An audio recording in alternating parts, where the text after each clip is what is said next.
All right. Good morning, everybody. Good afternoon, good evening, whatever it may be. This is the Morbid Symptoms Podcast, and I'm your host, Dr. Tara, aka Chic Tara, because I've decided that I'm going by Chic Tara until Palestine is free. It's my little protest, and also a bit of a wink at gender, because my hips don't lie either. Shakira's don't lie. My hips also don't lie. Anyway, welcome everyone. I'm super excited about this episode. I'm here today with Nick DURIE and his lovely wife, Elenor. And Nick DURIE is a candidate. Yep, Nick DURIE is a candidate for the ALBA Party, that's for Scottish independence, and he's running for the seat in Glasgow North. And anybody tuning in from Scotland, you've probably noticed that I'm not from Scotland or the island. I come from the west coast of the United States, so that's the accent you hear. So I'm also joined with Laura Jones again. She's a third-time guest, so she's officially a friend of the show. Yeah, she's one of our favorite rad femme international feminists, holding the line, having values. We love her. She's back here. And I think, if I remember correctly, Laura is also, what do they call it? The election agent. And she'll tell us what that means in a moment. So anyway, welcome everybody. Nick DURIE, would you just want to tell the audience a bit about you and your the campaign you're running, and we'll get right into that. And after we talk about the ALBA Party, Nick's campaign, and maybe the insights of Scottish politics, the kind of the internal fault lines about who wants to have independence from the UK, and who's those that don't. But also, we would be remiss if we also didn't get into Gaza and Palestine. And I'm sure many in the audience have heard of Rachel Corrie, who was killed by a IDF bulldozer back in 2002, I think. And Nick DURIE was actually there. He was in Gaza with her as part of that action. And so I'm getting chills thinking about that. So we very much want to get into that as well. But that's enough for me. Nick, the floor is yours to give us the kind of the elevator pitch of your campaign.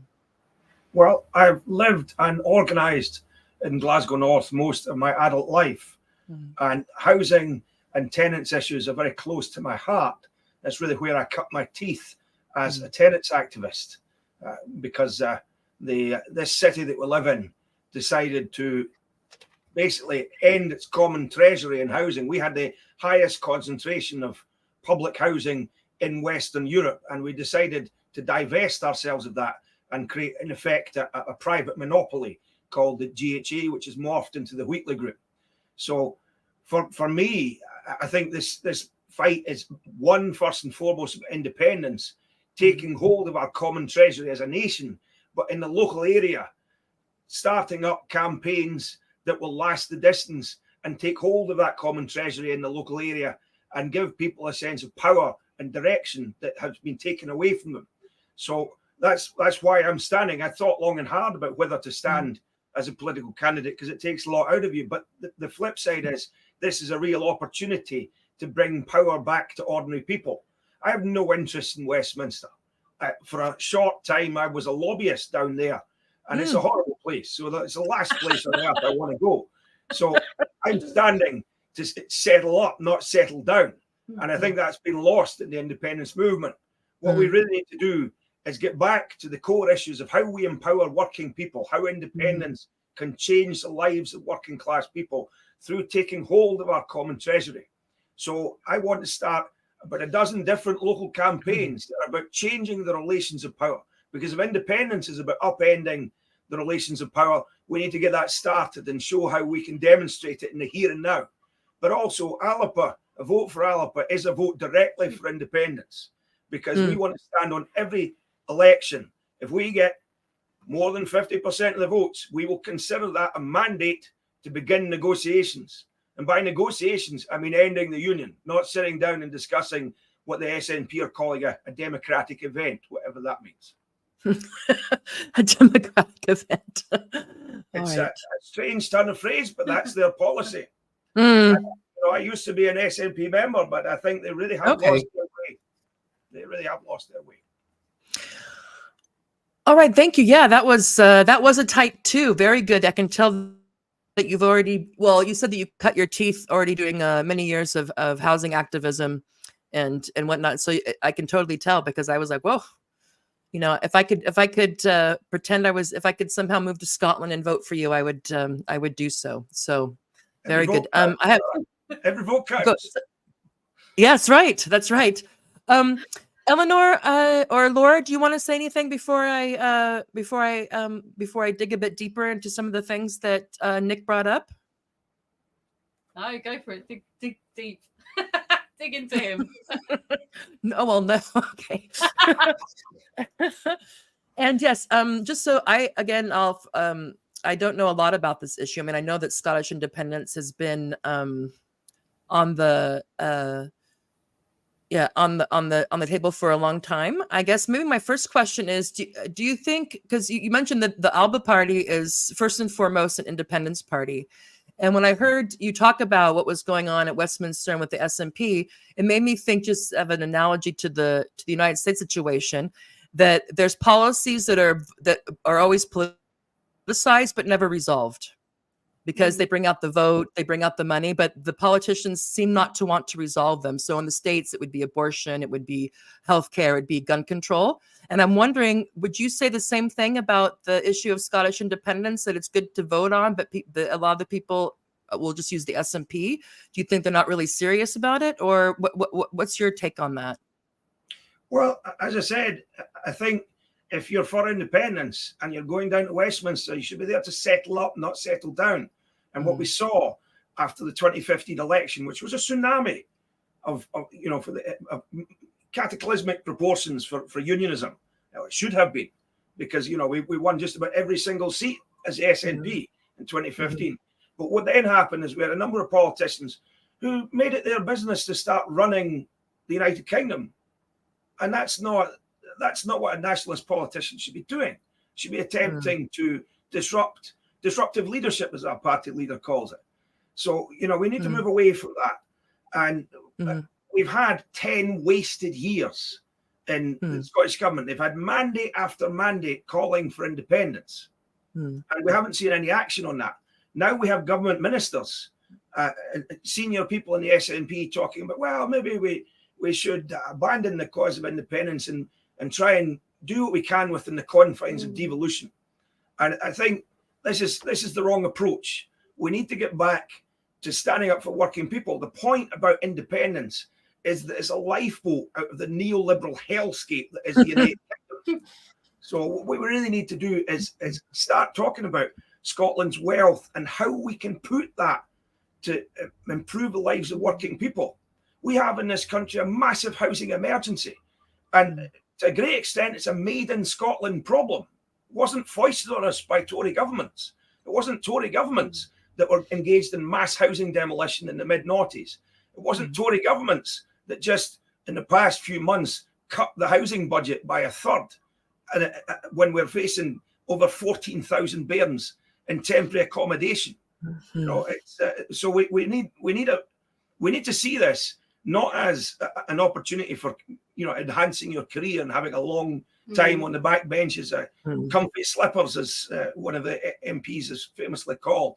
We need to see this as an opportunity to change the country and move us away, because we don't want to be part of the United Kingdom. 50% of Scots want a way, and they need a way out. Yeah, I think it's true. Like in 2014, when we were doing the campaign for independence, and there was a white paper which contained all of the plans for what an independent Scotland would look like, and it was very much social democracy. It had land reform.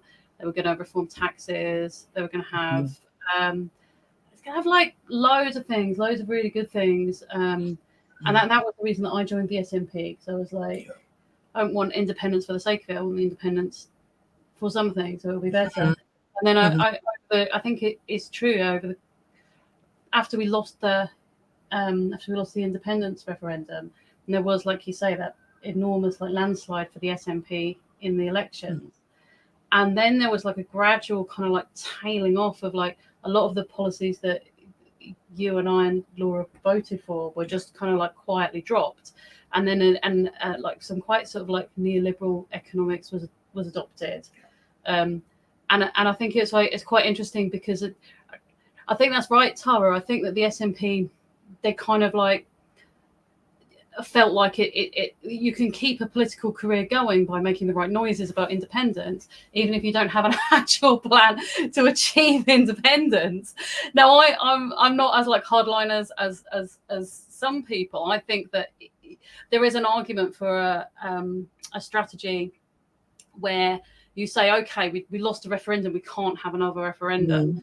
What we can do is we can absolutely push the limits of what we can do for the people under the situation that we've got with the powers that we have, and then we can keep making the point we would like to do more, but we don't have the powers, which is would be a good gradualist kind of would be a good gradualist strategy. But they didn't do that. They dropped all the more left-wing things, but then just kept making independence type noises. And interestingly, I think that coincided a lot with Nicola Sturgeon becoming very, very friendly with the trans lobby, because that then allows her to say, I'm left wing and here's my left wing policy. It's a token. It doesn't cost anything, but it keeps this particular faction of the liberal left happy, and they're not going to look any closer to see whether we're economically left anymore, because they're like, okay, they've got their flagship kind of like left wing policy approval. So I think that was what was going on, you know. So I think it's like, I think there's space for a new party. And it also, has happened. Just as what Ellen's talking about, there is space for pushing the limits of the devolution settlement.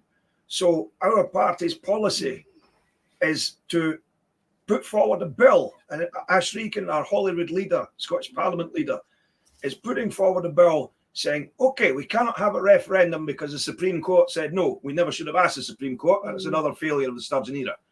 But what we should do, because this is within the competence of the Holyrood Parliament, is put forward a referendum to ask the Scottish people if that power, the power over whether we are independent or not, should be with Holyrood.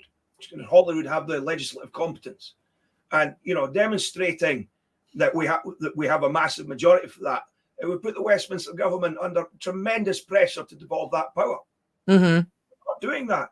You know, the present administration, you know, we've had a number of SNP leaders since Alex Salmond was leading the country. We seem to have a new one every year. But the present leader, he is, you know, he sacked the independence minister. And the independence minister, his only job was to generate reports that nobody read. What are they doing? What are they doing? They're selling off Scotland's offshore resources to BP for 700 million, a token amount. What you're seeing is it's almost like a partition strategy being enacted by the Scottish government with the green free ports, as they're called, but they're ultimately tax havens, and it's happening in every part of Scotland's economically important zones, so that international capital can continue to extract all the wealth of Scotland. And perhaps that it's being done in a recognition of the fact that you know, we do have 50% plus for independence, so there is a certain inevitability about the process, but we don't want it to be after all of our resources have been used up.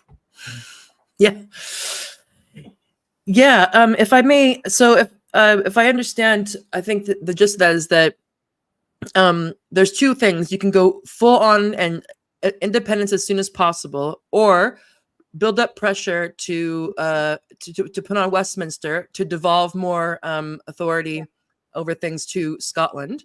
And it seems that while the people in charge, they talk the talk, but when you actually look at what they're doing, there's really not much going on. And so that, again, I think that's and Laura, the last time we were talking, it seemed like that this is kind of this zombie neoliberalism is kind of everywhere.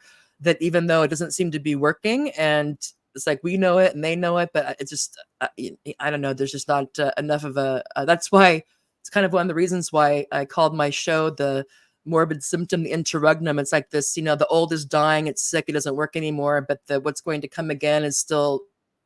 It's not clear. So we have all these, you know, to quote Gramsci, you know, morbid symptoms and whatnot, like these, I guess what the S&P party has devolved into, and the Democratic Party in the States, or the Congress Party in India, so on down the line. I was wondering though, and again, when you say that we want to get to circle back, when you said one of the main reasons for Scottish independence is to get out of this neoliberal hellscape. So I was just wondering what we have to, the times we live in, terms have 45 different meanings. So when you say that, like what, like just kind of like Scotland has become a kind of this neoliberal hellscape because of, I guess since the 1980s with there's no alternative and all this stuff. You see, you seem to be saying that a critical part of getting out of that mess is to get independence, or at least a lot more sovereignty. Could you say a bit more about what you meant by that? Yes, absolutely. So if we look at our neighbouring countries that are most analogous to this, Denmark, Norway, Sweden, these are all, in comparison to Scotland anyway, thoroughgoing social democracies. We used to have the welfare state, the cradle-to-grave welfare state, but as you alluded to, since the 1980s, that's been under, unremitting assault. So we have a model where SNP, for example, opened up the civil service to business lobbying. So business lobbyists are free to walk about in government offices and just say, well, why don't we privatise this? Why don't we privatise that? We're in a situation where the tap water is no longer safe to drink in England. We're fortunate we never privatised our water in Scotland because we had control over that. But, the government in England has admitted that English tap water is no longer safe to drink because hundreds of billions of pounds have been given over to shareholders rather than invest in infrastructure. I grew up in the port of, just overlooking the port of Dundee, in a place called Craigie Bank in Dundee, right? So the east end of Dundee is huge poverty. There's patches of wealth, but there's huge poverty. And I could see these oil rigs being repaired from my bedroom window, so it's very visible, the wealth that is there to be captured for people. And Scotland had more oil wealth than Norway, which is now the richest country in the world. And what have we done with it? Well, we built Canary Wharf. We funded deindustrialization. And Scotland is the most educated country in Europe. Something like 55% of school leavers go on to university, and the vast majority get a degree. But if you look for a job, very few jobs are above minimum wage. We've got people with multiple degrees working as shopkeepers, and we import all of our manufactured goods from elsewhere. That was another thing that the SNP were going to do back when I was still voting for them and working for them. Okay. They were going to. So I'm sorry, Elenor. You work for the SNP. I used to work for MP Alison Fulis. I was a caseworker, so I was sort of dealing with all the bag and everything. I let my membership lapse. But yeah, one of the things that the SNP were going to do back when I was still very bought in and voting for them and working for them and everything was that there was going to be reindustrialization. There was going to be a Green New Deal, which was going to be like investing in like new renewable energy, and there was going to be like a massive kind of like a massive drive to train people up as apprentices in order to work in those industries, and that's another thing that's gone by the wayside that shouldn't have, Yeah, no, it seems that it's always the kind of the same story that there's, and I'm sure you've probably heard this expression as well. There's been this hollowing out. Yeah. So we're told the story that, okay, we have to free capital. We have to free labor from unions, I guess. We have to, and, I'm going to push to the side the fact, we can leave that to the side about the issues with unions. But, this thing about, you're going to have more competition and it's going to be great. And it's, sky's the limit. But what we've seen and it seems like it's the same thing in Scotland is that these policies where capital can move wherever it wants, and the taxes are regressive. There doesn't have to be any kind of there's no capital controls, all this stuff. And what you've seen is that things that used to be more about the community and about maybe not necessarily making a profit, but you would reinvest in the area. seems to be, to the wayside. And now we hear about stakeholder value and asset managers and this type of thing. So it seems that, unfortunately, the same story has been playing out in Scotland via the SNP, whether it's the Conservative Party or the Left Party. If I've understand your guys' exposition correctly. No, that's absolutely correct. Yeah, and it's interesting. It's not as though the SNP did absolutely nothing for economic social justice, because they have, and particularly with social security, they've improved benefits to mothers and children and things. But I think that's very much a sop, and I don't think it's good enough, because it doesn't. People don't want to be on benefits. They want to be working well-paid jobs. That's what people want. And and if that's your plan, is like, we're going to let people sort of continue to have very low wages, but we're going to soften it a bit by redistributing some money into state benefits, and that's going to make it livable, and people will handle that. People don't enjoy living like that, and people resent their neighbours for it. It builds up resentment working class. That's going on. It would be like far better to do the proper thing, which takes more effort, but will be better down the line. So make sure that, like, there are some industries going on, and there is a route into those industries through an apprenticeship, and the people are coming home with like a proper pay packet that they can live on. That's what we want to see going on, isn't it? Well, I mean, we stood in the platform on the referendum when Alex Salmond was the country's leader and Kenny McCaskill was our Justice Secretary, on a platform of full employment and reindustrialisation through green energy.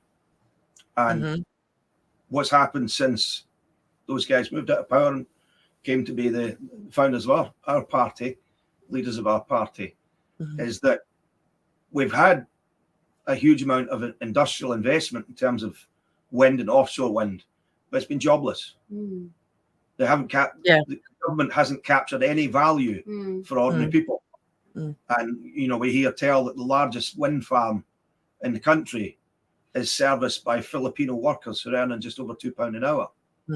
Now, where are the cries about this? Why isn't there a great stink being had about this? I mean, you saw the SNP Green Coalition, where they basically messed up recycling ginger bottles. Deposit return scheme. That's and it's embarrassing. going to cost hundreds of millions to the taxpayer in terms of all the businesses that made the investments, and then the scheme was mothballed. But I'm sorry, I didn't catch that. Was it ginger bottles? What? Yeah, glass bottles.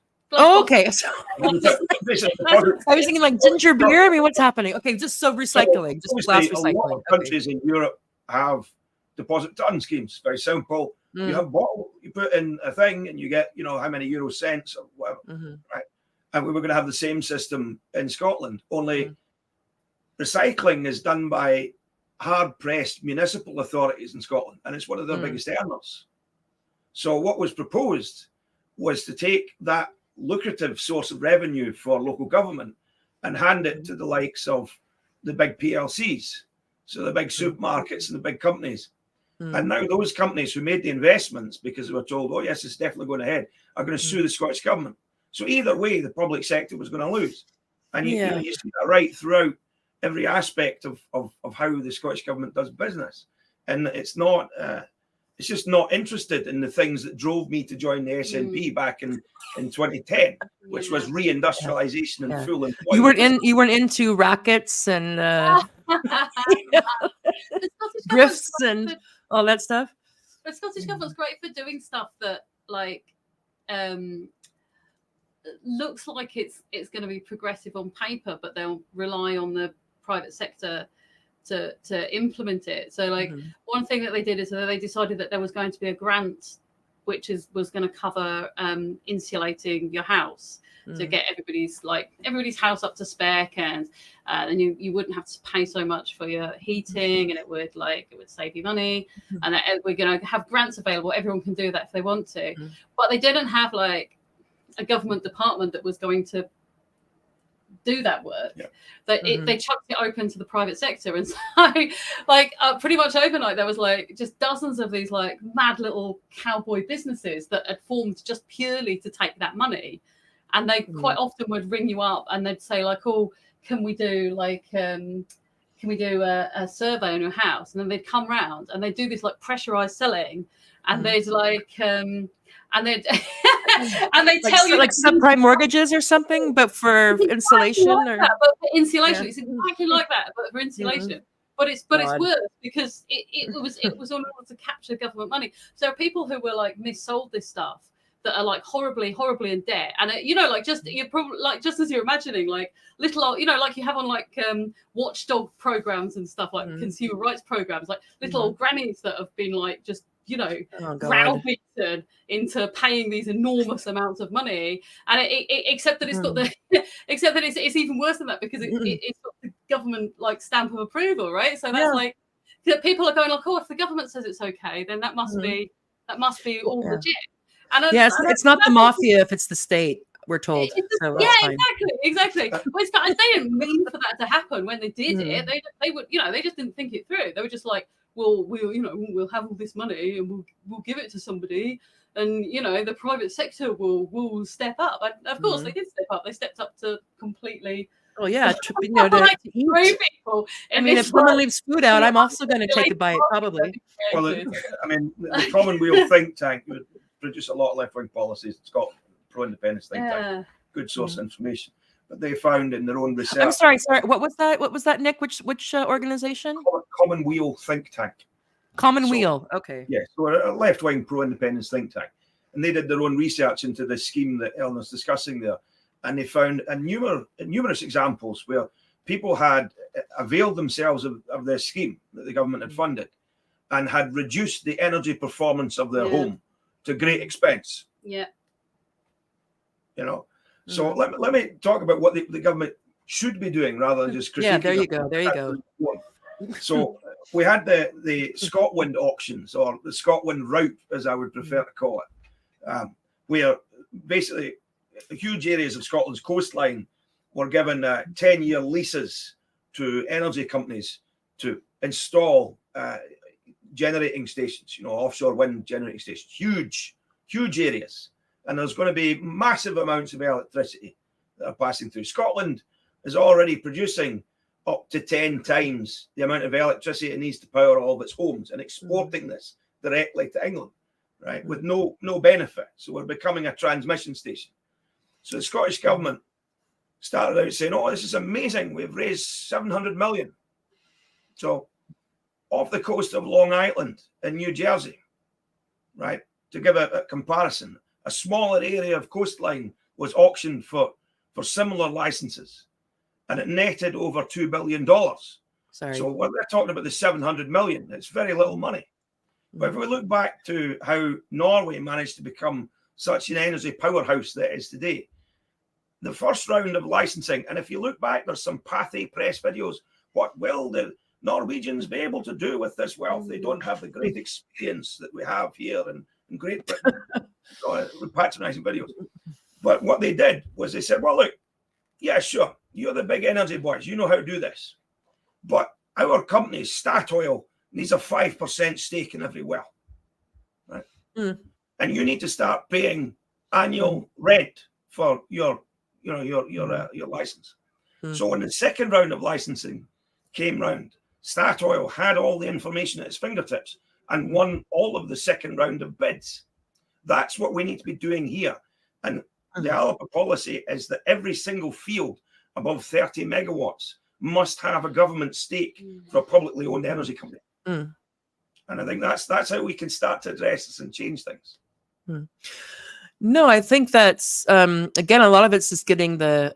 I'm sorry if we've been so into PMC, so professional managerial class, and postmodernism that I use the word. So sorry, but if we're going to change the narrative, Nick, I'm sure I don't have to tell you this, and it could be maybe it's better in Scotland.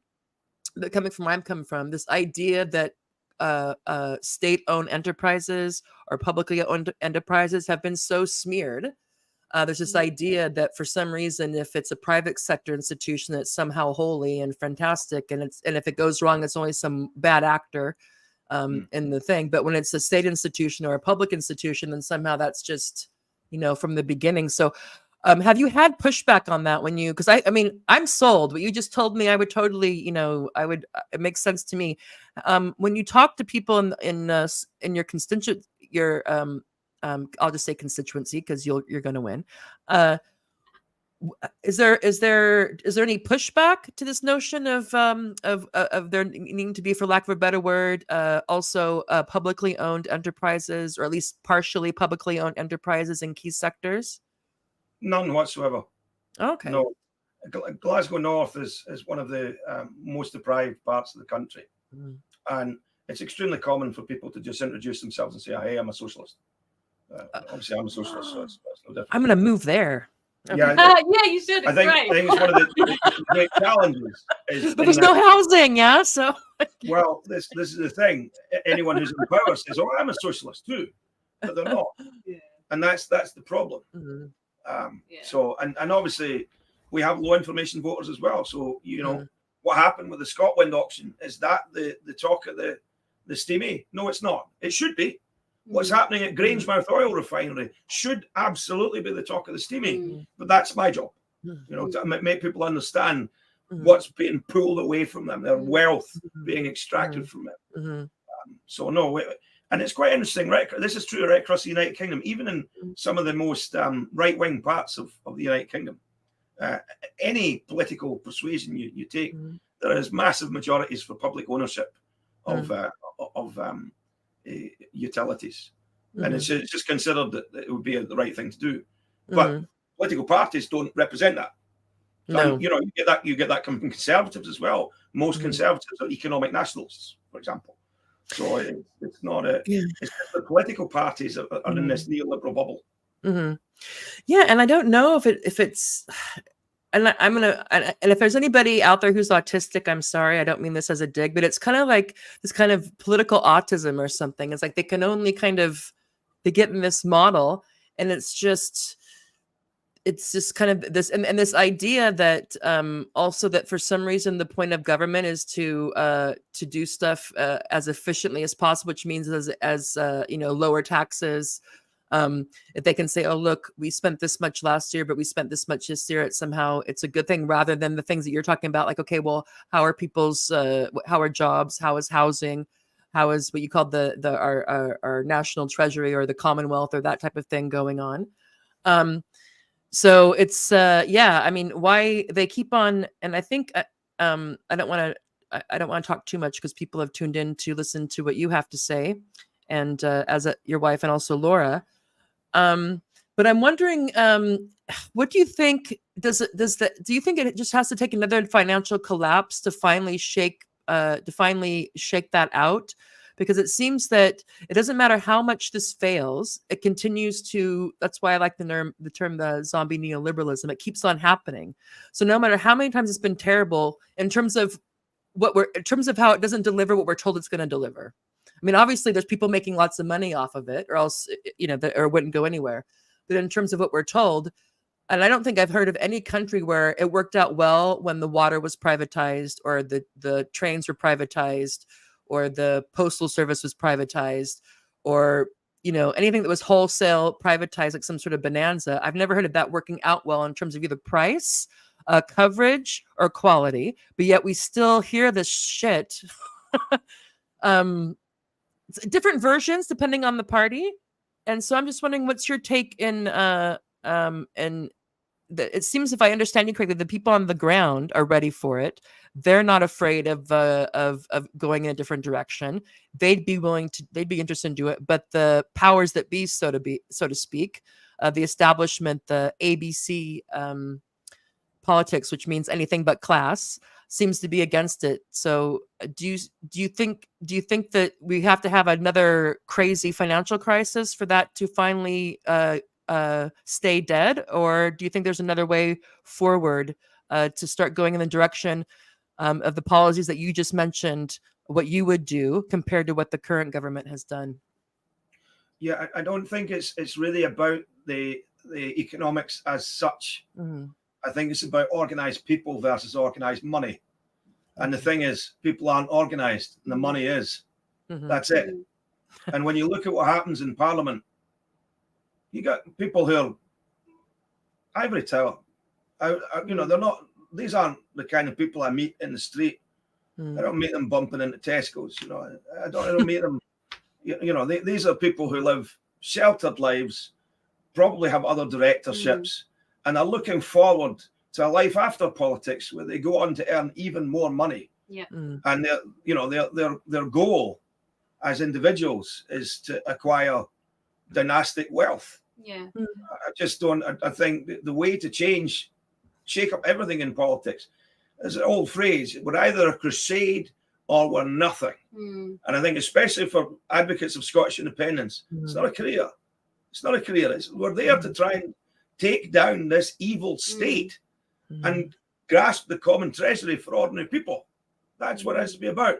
But that requires people to be organized in their neighborhoods, in their workplace.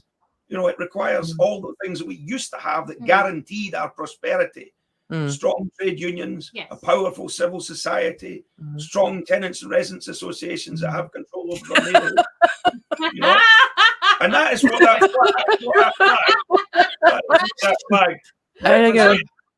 That is what that flag represents. Yeah. I think having worked for a politician, you get like, you don't get lobbied by ordinary working class people very often. No, they don't have time. Yeah. Working class people will contact you when something has gone badly wrong in their own life, and it's something of an emergency. They won't write you a letter every other week with their sort of latest thoughts on, you know, the roundabouts. Some people do that. These trees were trimmed a bit too thoroughly. But if you're, Can I just jump? Yeah, sure. Go ahead, Laura, please. You just reminded me of Bob Doris's comment. So our local councillor has been saying he's pretty much in favour of all this housing being demolished in our scheme. Yeah. And we've been to talk to him a few times saying, well, look, that doesn't make any sense. We've got a homelessness crisis. Look at all these homeless people. And he said, well, all I'm hearing from people is that it's families and they want bigger sized houses with more bedrooms. And it's like, well, yeah, because the only people who will talk to you are going to be middle class families. And yeah, maybe they want more bedrooms. But actually, the largest growing component of people who are needing houses is single people. It's the same everywhere. Plenty of people needing 1 and 2 bedroom flats. They just are less likely to talk to their MP. No, that's the thing. You get constant emails about things that are of concern to middle class people. I mean, we had this like incredible long running thing where people contacted us in their dozens because there were parking restrictions around a private school that they didn't like. And then you'd hear nothing at all about like a library being closed down in a working class area, also in the constituency. And I think if you're a politician and you want to do the right thing, it's incredibly difficult because you're being pressured by people, and you feel like bowing down to the pressure. You have to be like very, very strong minded to go, I'm sorry, your concerns are actually not my priority. My priority is to do this for these other people who haven't contacted me, that I haven't heard about, but my sense is that they need something from me, you know. You're probably not going to do that. But that's why we have a tenants union, and we, work hard to build it up, because we want to be in a position to be that organized voice, so that we do get listened to and stuff happens for us. Yeah, so I think that I've already noted some good catchphrases with Nick's campaign. So it's a crusade or it's nothing. I think that's good. More than good, because and I want to circle back to that in terms of campaign strategy and messaging if time allows. I've made a note of it. And what else? You got people went into Westminster and they, instead of settling up, they settled in. That's a very good one. And and it's about organized money versus organized people. So we have 3 bangers already right there. But I'm sure you knew that. But I just wanted to say that I, just as a virgin ear, so to speak, as someone who hasn't heard you talk before, I noted those things, and they resonated with me.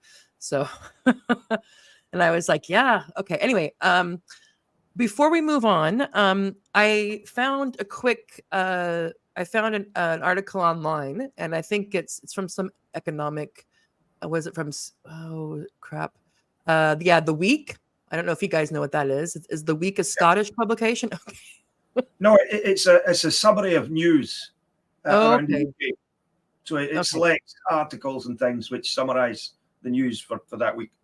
Okay, well, good then, because I thought what I would do is this article or the summary, I think had 4 or 5 of the pros and cons, and I was thinking that it would be a good idea if we just kind of go through them one by one and get your take on Sure. them. Does that sound like a good idea? So let's see. Hopefully, the technology works. Okay, so let's see what's the first one. I'm not going to read the whole thing.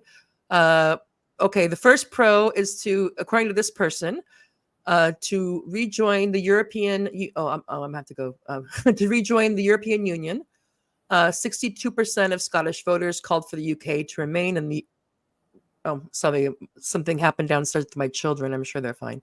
I just heard like a thumble. European Union, compared to England's 46.6% of Remain voters. Okay, so this is seeming to say that there's an overlap between people who voted for Remain and people, to exit. Remain, and pro Scottish independence. Now, when I hear that, the first thing, and again, I don't know much about it, is that why would you trade one overlord for another? But I want to hear what you have to say about that. Is that one of your main motivations for Scottish independence, is to cede power to Brussels? I led the local campaign to remain in the EU. Okay, cool. So that's also cool. Tell me. Glasgow North, which is where I'm standing, Remain. Sorry. And the Holyrood constituency, which most maps on to Glasgow North, are slightly different, but the Holyrood constituency that most maps on is Maryhill Springburn, and it voted 65% yes. So in the 2014 independence referendum. And radicalism in Scotland towards both the constitution and social democracy tends to be linked to being pro-European. Now, obviously, Scotland has no international voice at the moment. We're not a state. So being part of the EU gave us rights that we would never have had. Oh, okay. We suddenly, and when you travel abroad as a Scot, it's notable. People want, hope, and desire that Scotland is able to achieve statehood, because we were an ancient European trading nation, and there are many problems with the EU, and it's worth bearing in mind that the EU today is not the EU it was in 2016. Various events have happened, but we cannot just join the EU straight away. It's a matter for the Scottish people to decide once we're independent, but it would take at least 5 years of accession process, and there are pros and cons in doing so. But what we can't take away, and what is destroying our economy, is that we're not part of the single market. So we can join the single market almost overnight by joining the European Free Trade Association. Okay. And that would do a great deal of benefit towards the economy and stop us being damaged by that insane hard Brexit that the Tories and British nationalists have foisted on us against our will. Okay, so that's interesting, because so if I understood that correctly, is that even though, just because again I don't know much about this issue, I would have thought, okay, if Scotland feels like they're getting the raw end of the deal over and over again within the United Kingdom, which is, what is that? That's Northern Ireland, Wales, and England and Scotland. Okay. And if you and then I would think, okay, but if you go down and you go to the EU, then you have, I can't remember how many countries are in there, but a lot. But it seems what you're saying is that the way that it's set up, that the trade-offs, if you weigh it up, it's more of a net benefit to go to move back into the EU. But of course, first things first. First, you have to win independence. So I guess what you're saying is that even with all the warts and the problems, with the EU, that the way it was sold as this devil, as a scapegoat for all of the UK's problems was a bit overstated. Is that correct? Oh, I mean, we've had an Did Boris lie? We've had an unending diatribe. You know, anything bad that goes wrong, it was the EU that did it. Bendy bananas, the asylum seekers. It's just nonsense. We get a tirade of nonsense. And very often what happens is Westminster aims to do something ghastly and right wing, and then they say, "Oh, well, the EU made us do it." So I think that has it's coloured opinions, particularly in England. But I think as a Scot, you're always conscious that you're in bed with an elephant, and we are a country. Awesome. We're a country of 5.4 million people next to a country of 55 million people. And we have the largest oil and gas reserves in Western Europe. The main competitor is the Russian Federation. So when you put it in that context, you've got England, which for hundreds and hundreds of years has been a mighty empire, and Russia is our direct competitor in terms of energy. We will always have to share sovereignty in some way. It's about the way in which we go about that, and I think the different dialogue that happened in England was more really about a kind of nostalgic attempt to resuscitate imperial preference, which died when the United Kingdom joined the common market. And there was a sort of belief, I think, and almost messianic belief, I think, among some people that they could restore that old economic bloc, and somehow Australia, Canada, New Zealand, all the white colonies. Go ahead. I was trying to think of the word, and I meant to keep my words in my head, but they spilled out. Is it Rule Britannia? Is that the name for that? Yeah. This kind of like back in the Yeah. Yeah, I mean, there's many phrases that people of that persuasion use, but there really was I think it was driven in part in England by declining living standards. So there's a sort of backward casting eye, nostalgic reactionary eye that says, well, what we need to do is apply empire, and the world has moved on. What people were thinking in England is that if you could get rid of immigration from the EU, that wages would rise, which did briefly happen, but then it was like offset massively by just enormous price in the cost of living. It just completely wiped it out. So they weren't like 100% wrong, but they were like quite a lot wrong. but I mean, for Scotland, we need to be part of the common market. It doesn't matter what moment you pick in history. After Battle of Stirling Bridge, William Wallace, the first thing he did was he wrote to the Hanseatic League, about the trading relations for our country. We will always be in bed with an elephant, whether we're a sovereign, independent state or whether we're completely controlled by one. I like that. Scotland, we will always be in bed with an elephant. But that's kind of, oh my gosh. And I'm sorry, I'm a bit of a nerd, but that just reminded me of, I can't remember what the philosopher was, but it might have been Kant, Immanuel Kant. It doesn't matter. Anyway, but they had this interesting definition of freedom as being free. Being free isn't about doing whatever you want, but it's about being able to choose the constraints that you're under.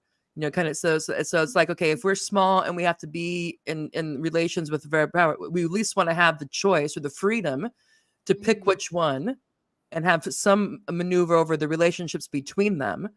And so I think it's kind of really beautiful and funny in the same way. We have to be in bed with an elephant, okay, people. So let's pick our elephant. Which elephant do we want?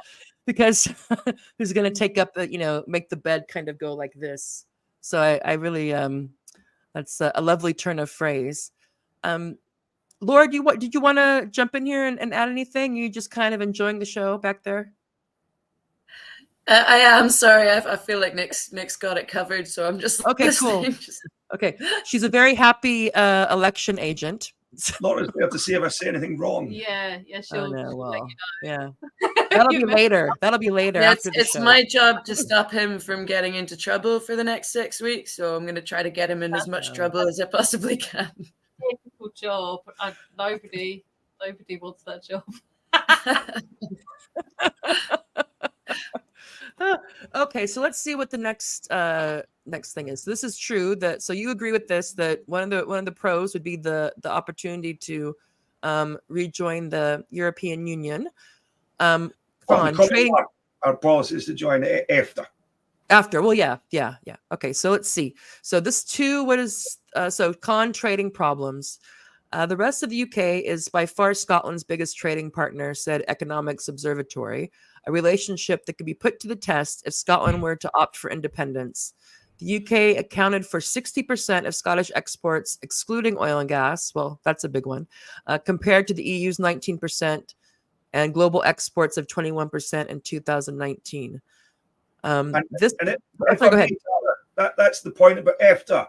In that if we join the EU, we effectively create a hard border with the rest of the United Kingdom. Whereas if we join EFTA, we don't.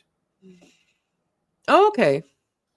So can you say that again? So about the border thing. So if you get independence, and then EFTA is not a body like the EU. Oh, okay. So, for example, Norway is in EFTA, but it doesn't have a hard border with Sweden and Denmark. Oh, okay. Yeah. So if we join the EU will naturally insist on a customs border with England and the rest of the United Kingdom. But that's not true if we're an EFTA member. Yeah, because there's free movement within the EU. So in effect, there's a border around the outside of it. That's why Ireland is having so many difficulties with Brexit, because it's drawing borders where they don't want to be. Yeah. That's the fact. But if we just do the free market stuff. But crucially, EFTA doesn't have a hard border. Yeah. And it allows us to be part of the common market. Yeah. We can be in the core market without signing up to free movement. And that's in some ways easier. No, it's free movement. Oh, was it free movement as well? Yes, yeah, there is. All right, okay. Oh, just the border. Okay, so just all right, okay. Yeah, because just to clarify, because I think we said is that the way that let's just say the way that Norway is part of the EU isn't the way that France is part of the EU. Yeah, there's two. No, it's not part of the EU. Norway is in EFTA, but not in the EU. The reason Norway is not in the EU is the same reason it might be beneficial for Scotland not to be in the EU, and it gets complete control of its fisheries. So it hasn't signed up to the common fisheries policy. And this is a key point. Being in, I know it sounds geeky, but this is important. No, I know that's what I want to know, because I also was like, because I heard border, and when you join the EU, once you're in the EU, there's wiggle space, and although there's rules, all countries break them all the time. But when you're joining during the 5 years accession, you really have to abide by the rules, or someone will find an objection to prevent your membership that just needs a veto. But when you join EFTA, you're not subject to the same rules. So, for example, the 3% borrowing requirement that the EU has, public borrowing requirement, which would make it incredibly difficult to do some of the social democratic stuff that we want to do if we were joining the EU. Now, we can do that while joining EFTA and being part of the common market, because there are no such rules, and we wouldn't need a hard border with the rest of the United Kingdom. But it does allow us to regain part of the common market, so our exports and imports will be cheaper. Okay, thank you for clarifying that. All right, so let's see. So now you've addressed the. I forgot to share the screen. That's not good. Although it's not. Maybe if I go, let's see if this is better. Oh, see, it gets a bit bigger. Okay, I'll leave it like that for a moment, and we'll go down to the third pro according to this publication. All right, the third pro for Scottish independence is protecting the NHS. Scotland has controlled the operation of its health service since the devolution settlement of 1999. However, funding and overarching policy decisions currently remain with Westminster. Preventing NHS privatization has been high on pro-independence campaigners' agendas. SNP MP Dr. Philippa Whitford insisted earlier this month that independence was key to protecting the health service in Scotland. But the SNP's track record on managing its health service might not convince voters. The sorry, don't know what that is. The British Medical Association warned in June that the party's mismanagement of Scotland's NHS has left the country in dire need of thousands of GPs and criticized its failure in NHS workforce planning, said the Scottish Daily Express. The service has struggled to tackle record waiting lists and cancer care targets in recent years. Okay, so do you agree with that as being a pro, that it would be better for it would allow Scotland to better safeguard and develop its national health service, or would you have some sort of disagreement with that statement? So yes, I would absolutely agree with that. It's a good idea to protect our NHS, and having control over our own finances is a way in which we can do that. And now clearly there have been mismanagement issues of the NHS under the Scottish Government, and particularly the coalition, the chaos that have just been kicked out. But there's a creeping privatisation that's taking place, and it's down to the processes that we were talking about before, where markets are being inserted into things. Now, no British Prime Minister is going to wholesale privatise the NHS in England. That's not the approach they're taking. They're salami slicing it. And you see that in the way that cuts get implemented. Now, patients in Scotland are better funded than patients in England. Waiting lists are not as bad. But every year, things get worse because of the unending austerity that we've been placed under by Westminster. It's important to understand how the Scottish budget works. You know, while we have devolution of income tax, or some parts of income tax, we still are reliant to a great degree on a block grant that comes based on spending in England. So that impacts spending in Scotland. And,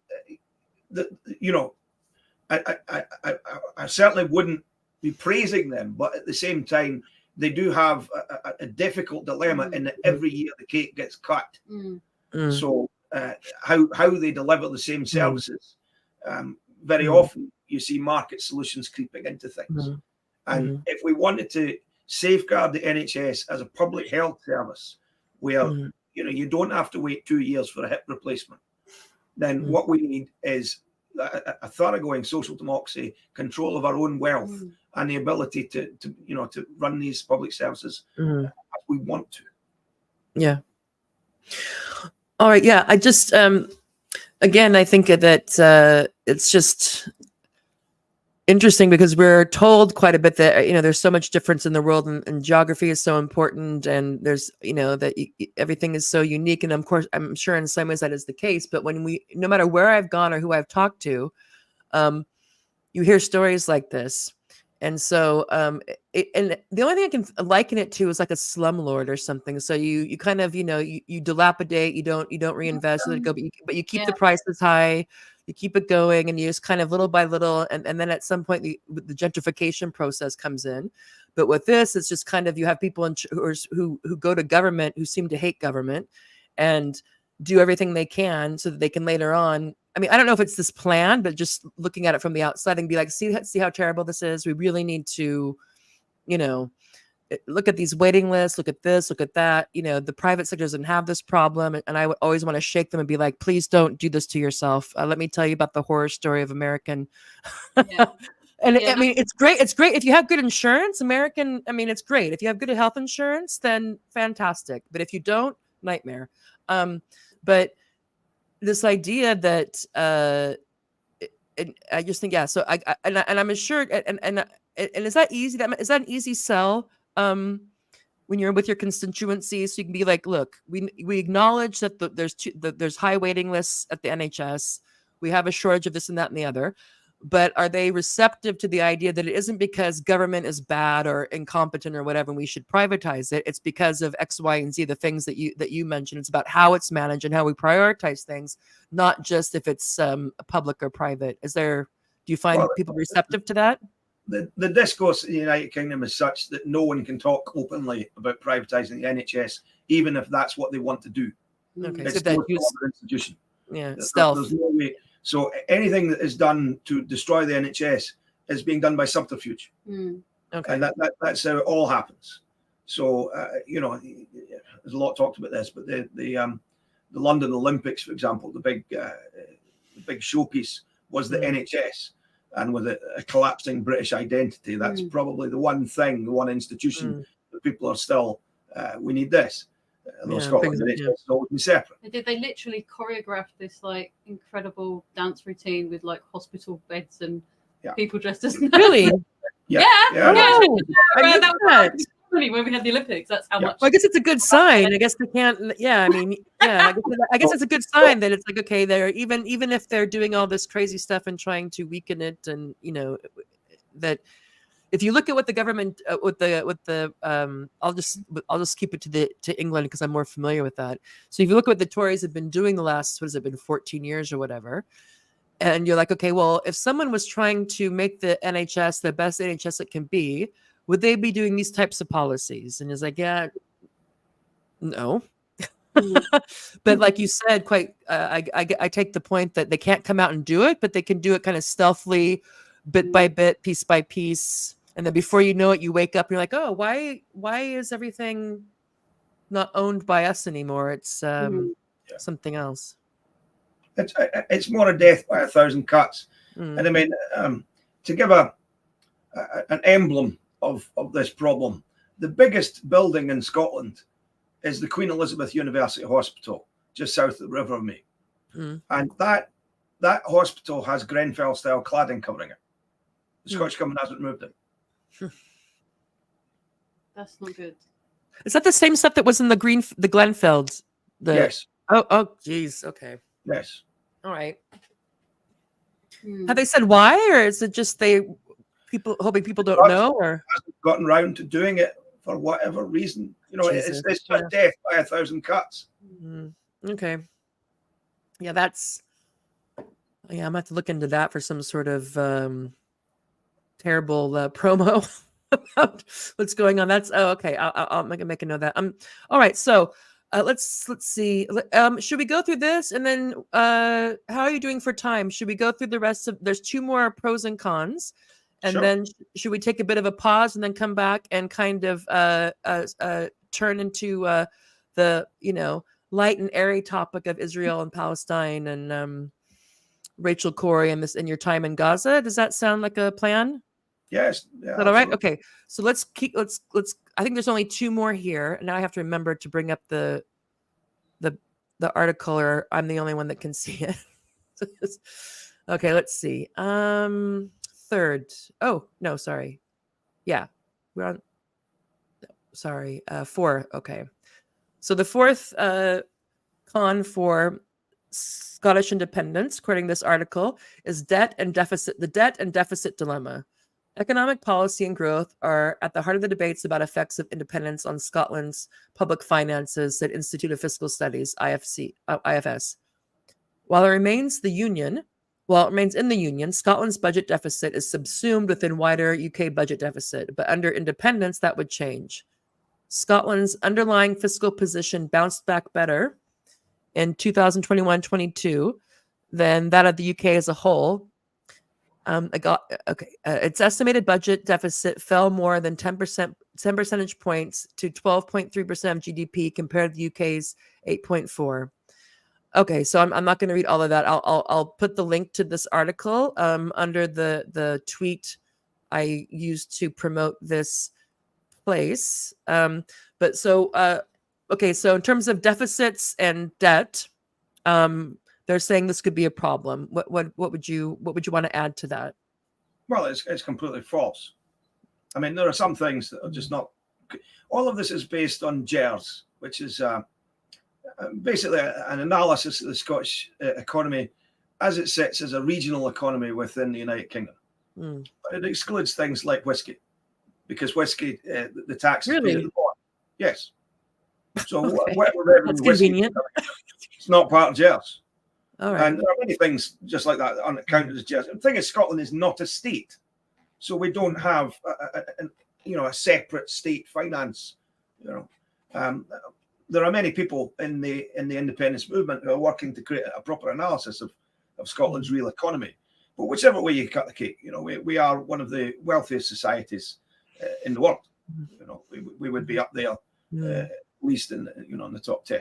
So, Well, yeah, certainly one of the most beautiful landscapes. I have to say, I can never tell. I can never decide, and I shouldn't say this to a Scotsman, but if I'm like, oh, Scotland or Ireland, I'm like, I've both really beautiful, but yeah, amazing country, and it's just. my Irish election agent is out of the room. Oh, okay, all right. See, I didn't want to step in some sort of ancient blood feud here. But it's kind of funny. Just think about this. We are a wealthy country. Of course, we have vast amounts of potable water. We are a huge source of resources. We have a vast coastline. We have a coastline larger than China. And we have all this. Yes. I'm going to have to double check that, Nick, but I'll take your word for it now. No, but if you just look at the map of Scotland, include the territorial waters, we have all this wealth. We have 25% of Europe's offshore wind. We've got oil and gas. We are prima facie, on the face of it, we are a wealthier, just by resource, country than all of our other Nordic neighbours. Okay. None of them have the blessings that Scotland has. Norway has beautiful countryside, oil and gas reserves, less than Scotland, but it has far less farmland. That's true. Denmark, it's a smaller country than Scotland. It's wealthier, sure, and they've managed their economic affairs far better than Scotland has. We haven't had a chance to manage our own economic affairs. That's true. Why? Okay. We're not signing up to the tax and spend policies of the United Kingdom. Why would we do that? That's the whole point of it leaving. Yeah. Okay. So if I compare, if I understand correctly, when people want to make these comments looking at debt and deficit, a lot of it depends on what they're including and what they're excluding. Yes. And also, whatever they're putting into their thought experiment. So, like, if there's independence and then you get back into the EU, or if there's in that, so it seems like unsurprisingly, that even if you're dealing with numbers and data, you can kind of schmooze them or massage them to tell a particular story. So the DURIE figure, Sarah, if I could cut in briefly, they say of 4 different countries in the United Kingdom, Northern Ireland, Wales, and Scotland are all running vast deficits, and England is running a vast surplus and keeping them all afloat. And if you believe that, I want to sell you a battleship. Nick is calling BS on that. I don't know what bullocks, is that also a Scottish word, or is that just from the West? Yeah. No, we understand all terminology. Okay. Yeah. He's saying no. Look again, people. Look again. Yeah. The point is, we would control our own resources. We are vastly wealthy. We just need to distribute that wealth better. And we have enormous wealth concentrated in Scotland. It's just in the hands of a tiny few. You look at the patterns of land ownership around Scotland, and you'll see we have the most concentrated pattern of land ownership in Europe. And yet we also have, some of the areas of highest deprivation in Europe. Yeah. Okay, so good to know that. For people who are watching this now or later, afterwards, I'll follow up with the things that Nick and Elenor have mentioned, and also if I have supplemental work, if you go to the information below the comment section, either in Rumble or YouTube, or if you go to the Twitter, I'll throw some stuff up there for people who are interested, because we can't get too into the weeds. So, okay, we're going to have one more. We're going to do the last pro con of, according to the time, the voice here, whatever. The week. That's what it is. God. And then we're going to take a 5 or 10 minute break, and then we're going to come back, and Nick is going to give us his position, and also maybe the ALBA Party's more general position on Israel Palestine, and we're also going to get into his time there back in 2002, I believe, when he was doing with Rachel Corrie. Yeah. So let's see. Let me go and add the screen again, and then Scottish independence. Oh, yeah. Let's see. Oh, there's two. Okay, well, I'll do these together, Nick, and then you can decide if you want to do both of them or just one of them. And I'll just read the first paragraph of each of the pro power over policy, and then I'll read the first paragraph of the con position on world stage, and then I'll throw it back to you. Okay, so five pro first. Pro Scottish independence, power over policy. The Scottish government would have greater power over its defense, social security, and foreign policies were it to become independent from the United Kingdom. It would also have increased control over constitutional matters, energy and environmental policies, and immigration. Okay. So there we go. And then so that's the pro, and the con is position on the world stage.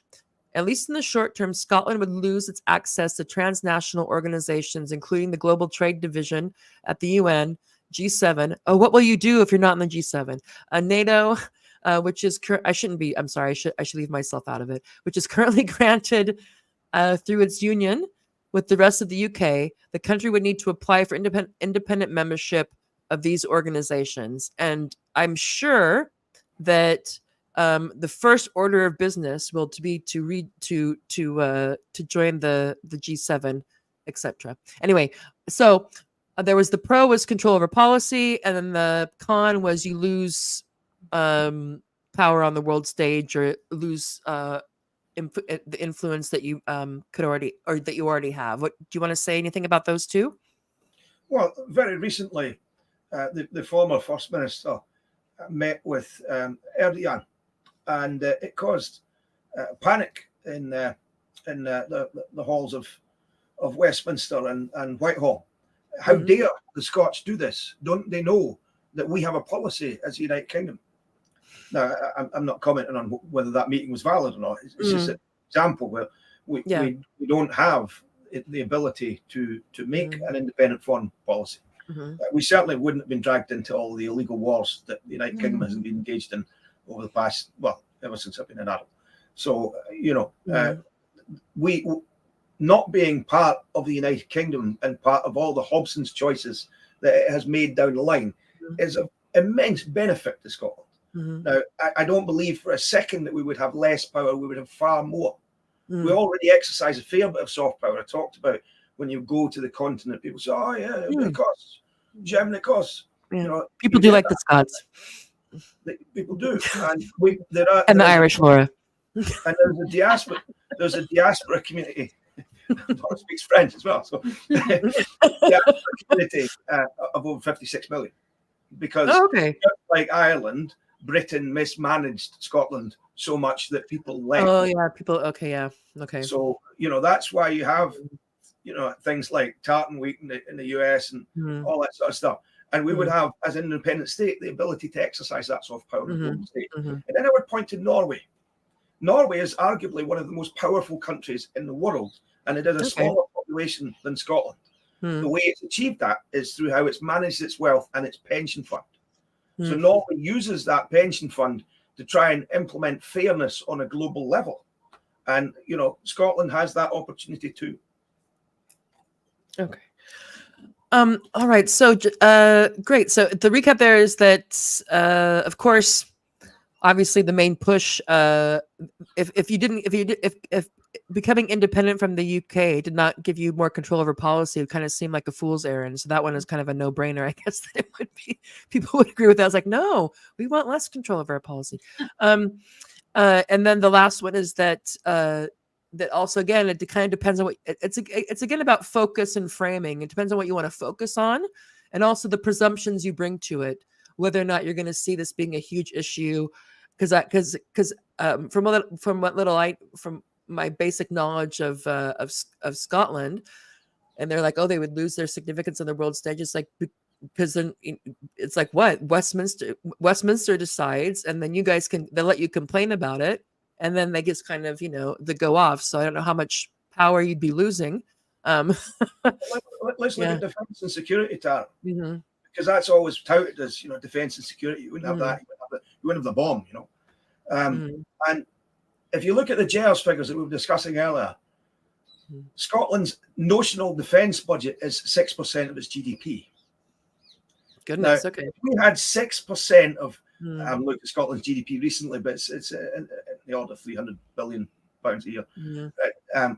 We would have something like 75,000 troops wandering around the streets. We've got 7,500. So we would have the ability to secure ourselves much more easily if we were able to spend our own money. Yeah. All right. Well, great. Okay. So we have been talking for hour and 20 minutes now with Nick DURIE. DURIE? DURIE, yes. Yeah. DURIE, sorry, that's my American accent. And his wife Elenor Huston. And she's not, I mean, of course, it's fantastic that she's his wife, but she's also, she does other things. She's, worked for MPs, caseworkers. She's involved locally in the organization. So, and Laura has been watching over us in the background, making sure that we, don't cause any problems. Although I have to say, anyway, so that kind of, we've been talking about, the issue with Dutch independence, why Nick is part of the ALBA Party, and why Scottish independence is such the primary issue, because it needs to be achieved before all the other things can. So again, it needs to be a crusade, not just a one-off or just a kind of a hobby. And this has been fantastic. I have learned so much. When Laura was on, I learned a lot about housing and how and I added Wheatley's to the class enemies list and a variety of other things. Now I'm like, BlackRock and Wheatley, you're dead to me. And others. I mean, there's these entities are everywhere. So thank you. We're going to take about maybe let's take about a 10-minute break. Or do you want to do 15? How what do you guys want to do? 10, 15? 10's fine, thank you. There you go. Look at him, he can go. Okay, so we'll take about a 10-minute break. For those of you who are watching the live stream, I'm just going to put on the 2-minute promo video for this session, and we'll be back in about 10 minutes. 15 at the most, and then we're going to get into hearing about Nick's position on Israel-Palestine, and also about his time in Gaza, and his what went on with Rachel Corrie, who was killed or murdered by the IDF all those years ago. So please stick around. It's going to be it's going to be lit. It's going to be sad, but it's going to be lit. So I'm going to go ahead and take you guys off the screen. I'm going to put on some music, and I'll see you in about 10 minutes or so. Excellent. All right? Okay, thank you so much. See you shortly. Sure. Yeah. Okay, you've been listening to the Morbid Symptoms podcast. I'm your host, Tara. We've been talking to Nick DURIE and his wife, Elenor Huston, and the campaign manager, or she calls herself an election agent. And it's been fantastic, a very rich episode so far. We're going to take about a 10-minute break, and then we're going to come back and get into Israel-Palestine, as well as Nick's time he spent in an action there, and what happened with Rachel Corrie all those years ago. So I'll see you in about 10 minutes.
All right. Hello, everybody. We're back. We're all refreshed after our 10-minute break. Okay, for those of you who are just tuning in, this is the Morbid Symptoms podcast, and I'm very lucky to have, excuse me, with me tonight, Nick DURIE and his wife Elenor Huston. Nick is running for Glasgow North through the ALBA Party, which is first and foremost a Scottish independence party. And I'm also joined with Laura Jones, who she's been with us before, but tonight her capacity is as Nick's election agent. And before the break, we were talking a lot about Scottish independence, why it's necessary, what it means. Also got Nick's takes on the pros and cons. And now we're going to shift to Israel Palestine. But Nick, is there anything you want to? Sorry, the traffic is someone's very loud motorcycle is going by. Is there anything you want to add? Or is there any kind of like a bit of a sum up about what you would like our listeners to have foremost in their mind when they hear about Scottish independence before we move on to Israel Palestine? Well, as I said at the beginning, Tara, it's about taking hold of our common treasury and ensuring it benefits working people across this land, because we have we're one of the few countries to discover oil and get poorer. Ordinary people's experience. That's not a way that we want to go into the next century. We have the opportunity to really transform our lives, and a second great industrial revolution taking place on our doorstep. We can't become a transmission station and a boat hole for international capital. So we need the opportunity to take those resources and make them benefit not just the people of Scotland, but to become a good neighbour to our other neighbours. All right, thank you. And the next time you're on, we're going to go full on political economy, and we're going to talk about, because when I and the reason why I say that is because when I hear you talk, it seems to me that there's you're very knowledgeable and keen on the distinction between the organization of production as opposed to just focusing on distribution after everything happens, or kind of like afterwards, to also look at how production is organized and decided. And that is a super important issue, because it seems like everybody wants to talk about distribution as if everything that happens before can't be altered in any way. So I think that would be really important to have a focused segment on some point in the future. And I would say, Tara, that's what the ALBA Party is all about, is about that production. You know, we are the one party fighting deindustrialization right now.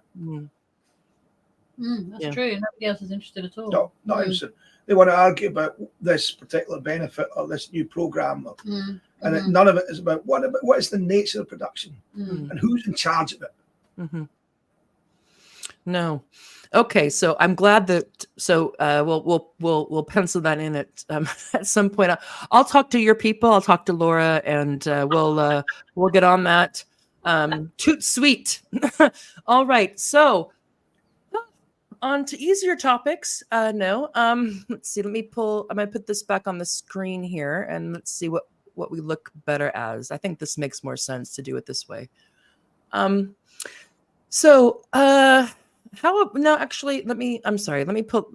don't want to go back 20. I don't want to go back 21 years.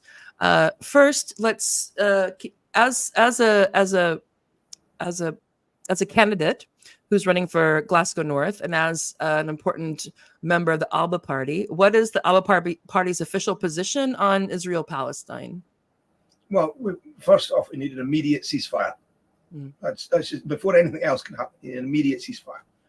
And obviously what we've called for is not just the squaddies who fire the guns, but the organization of the state of Israel, the people responsible for this genocide, to be tried and convicted for the war crimes, use of white phosphorus, just all of it. I mean, you know, it's been an unending scene of trauma.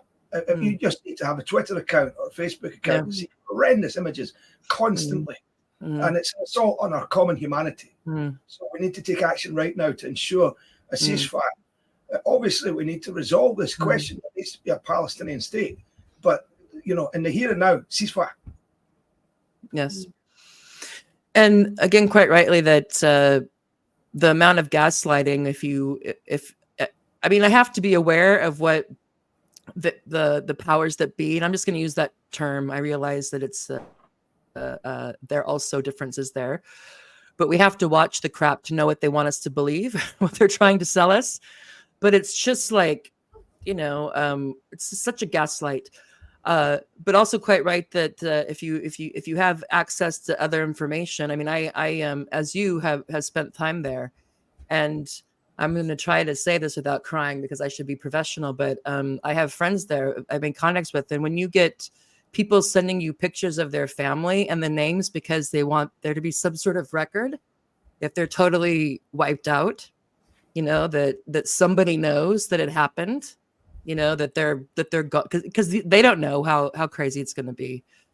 And when you have people or who knew, or, you knew where you're there or keep in contact with, or close family members that have just been wiped out, and it's really just, my cursing has been off the charts. Let's just say that. And my kids, I have 3 kids, and they're just like, Mom, you seem angry all the time. I'm like, yeah, Mama's angry, not at you, but I'm very upset. I don't want to make it about me, but I just wanted to kind of to throw that in there to kind of bring it to home when you have people who are seriously reaching out to you, so that there's some sort of record that they were there before their block was obliterated. If all the records were destroyed and whatnot, is brings it home quite quickly. Anyway, so ceasefire. First things first, ceasefire.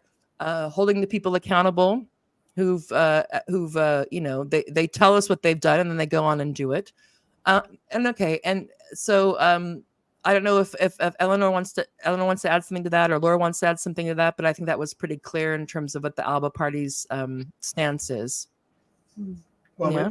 we welcome this development with the ICCC, and our party leader has called for Scotland to say unequivocally, we will arrest Netanyahu, we will arrest Gallant, we will arrest anyone associated with this, and turn them over to the international authorities.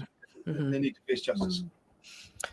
Well, because obviously Scotland is a lover of terrorism and a cesspool of anti-Semitism and all this stuff. I mean, the Zionists are like, I knew they were going to go crazy, but they're just throwing everything recycled. Everything's coming out now in terms of this. It's just like a shit show. It's very clear. The Israeli authorities said it on the television. They are organizing something akin to the kind of death marches we saw at the end of the First World War. Their attempt is literally to wipe out a people group. It's you can't. It's unspeakable.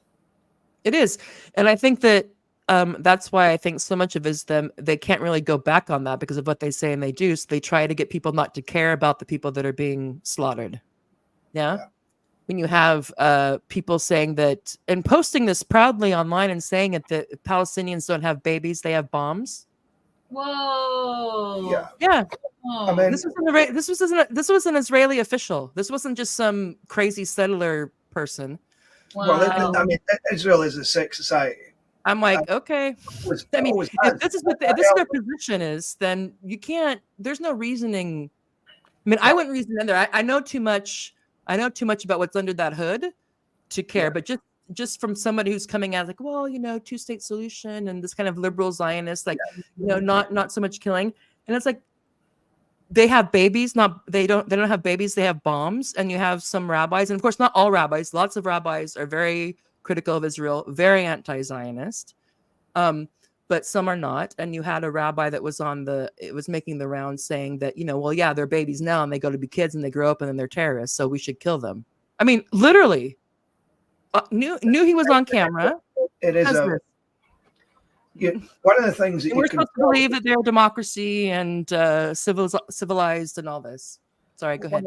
One of the things that social media kind of exposes, particularly when you talk to your friends and they have different opinions to you, and so is we live in bubbles, and there's Israel as a society has consciously created a bubble.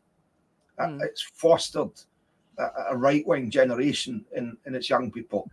You know, Netanyahu, and before him Sharon, and you know they've consciously tried to push the dial to the right. You know, they've been doing that, and it's worked. It's worked. I mean, obviously, it's a society that was founded after the Nakba. You know, it begins with a war crime of epic proportions. But from that place, all the kind of left-wing narratives that you might have seen, they've been pushed to the sidelines in Israel itself.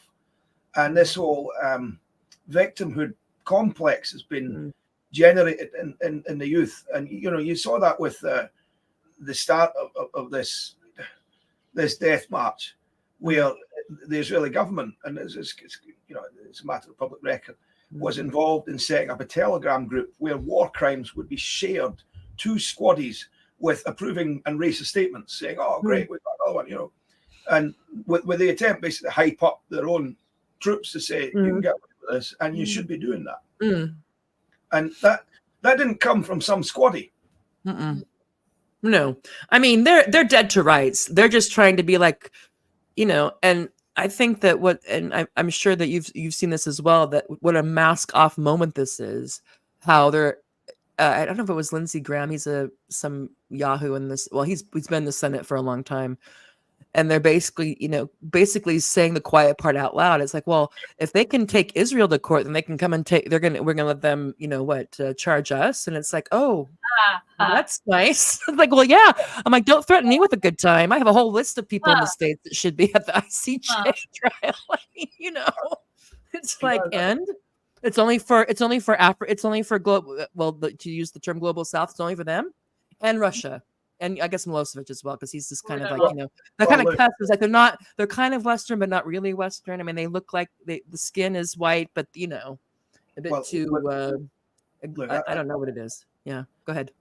Our party leader opposed the bombing of Serbia, but, you know, but the if we look back at that time, I was just, you know, a teenager at the time, with the Srebrenica massacre and the international furore about that. And that I'm not going to get into the case of what one life is worth to another human life, but that was a smaller scale event than what has happened. And because of who backs who in the hierarchy of global states, that became this unspeakable heinous crime. Whereas we have, you know, the Prime Minister and so on in the UK saying, no, this is fine. We want to keep exporting weapons to Israel as it's carrying out these atrocities. Yeah. No, I mean, it's just ironic because, I mean, you don't have to be a professional psychiatrist to know that when someone's pointing the finger, there's three pointing back at them. But it's just like, you know, when Netanyahu is talking, I mean, he's basically issuing fatwas. I mean, Amalek, and I mean, he's not religious at all, but he'll use that, of course, to rally the troops or to the Christian Zionists, his own citizens. But it's just like, I mean, I've gone to my current thing, and of course, I don't know if you've had the same experience, Nick and Elenor, but the longer this goes on, the more bold I become with my language. And sometimes, I mean, because I feel powerless.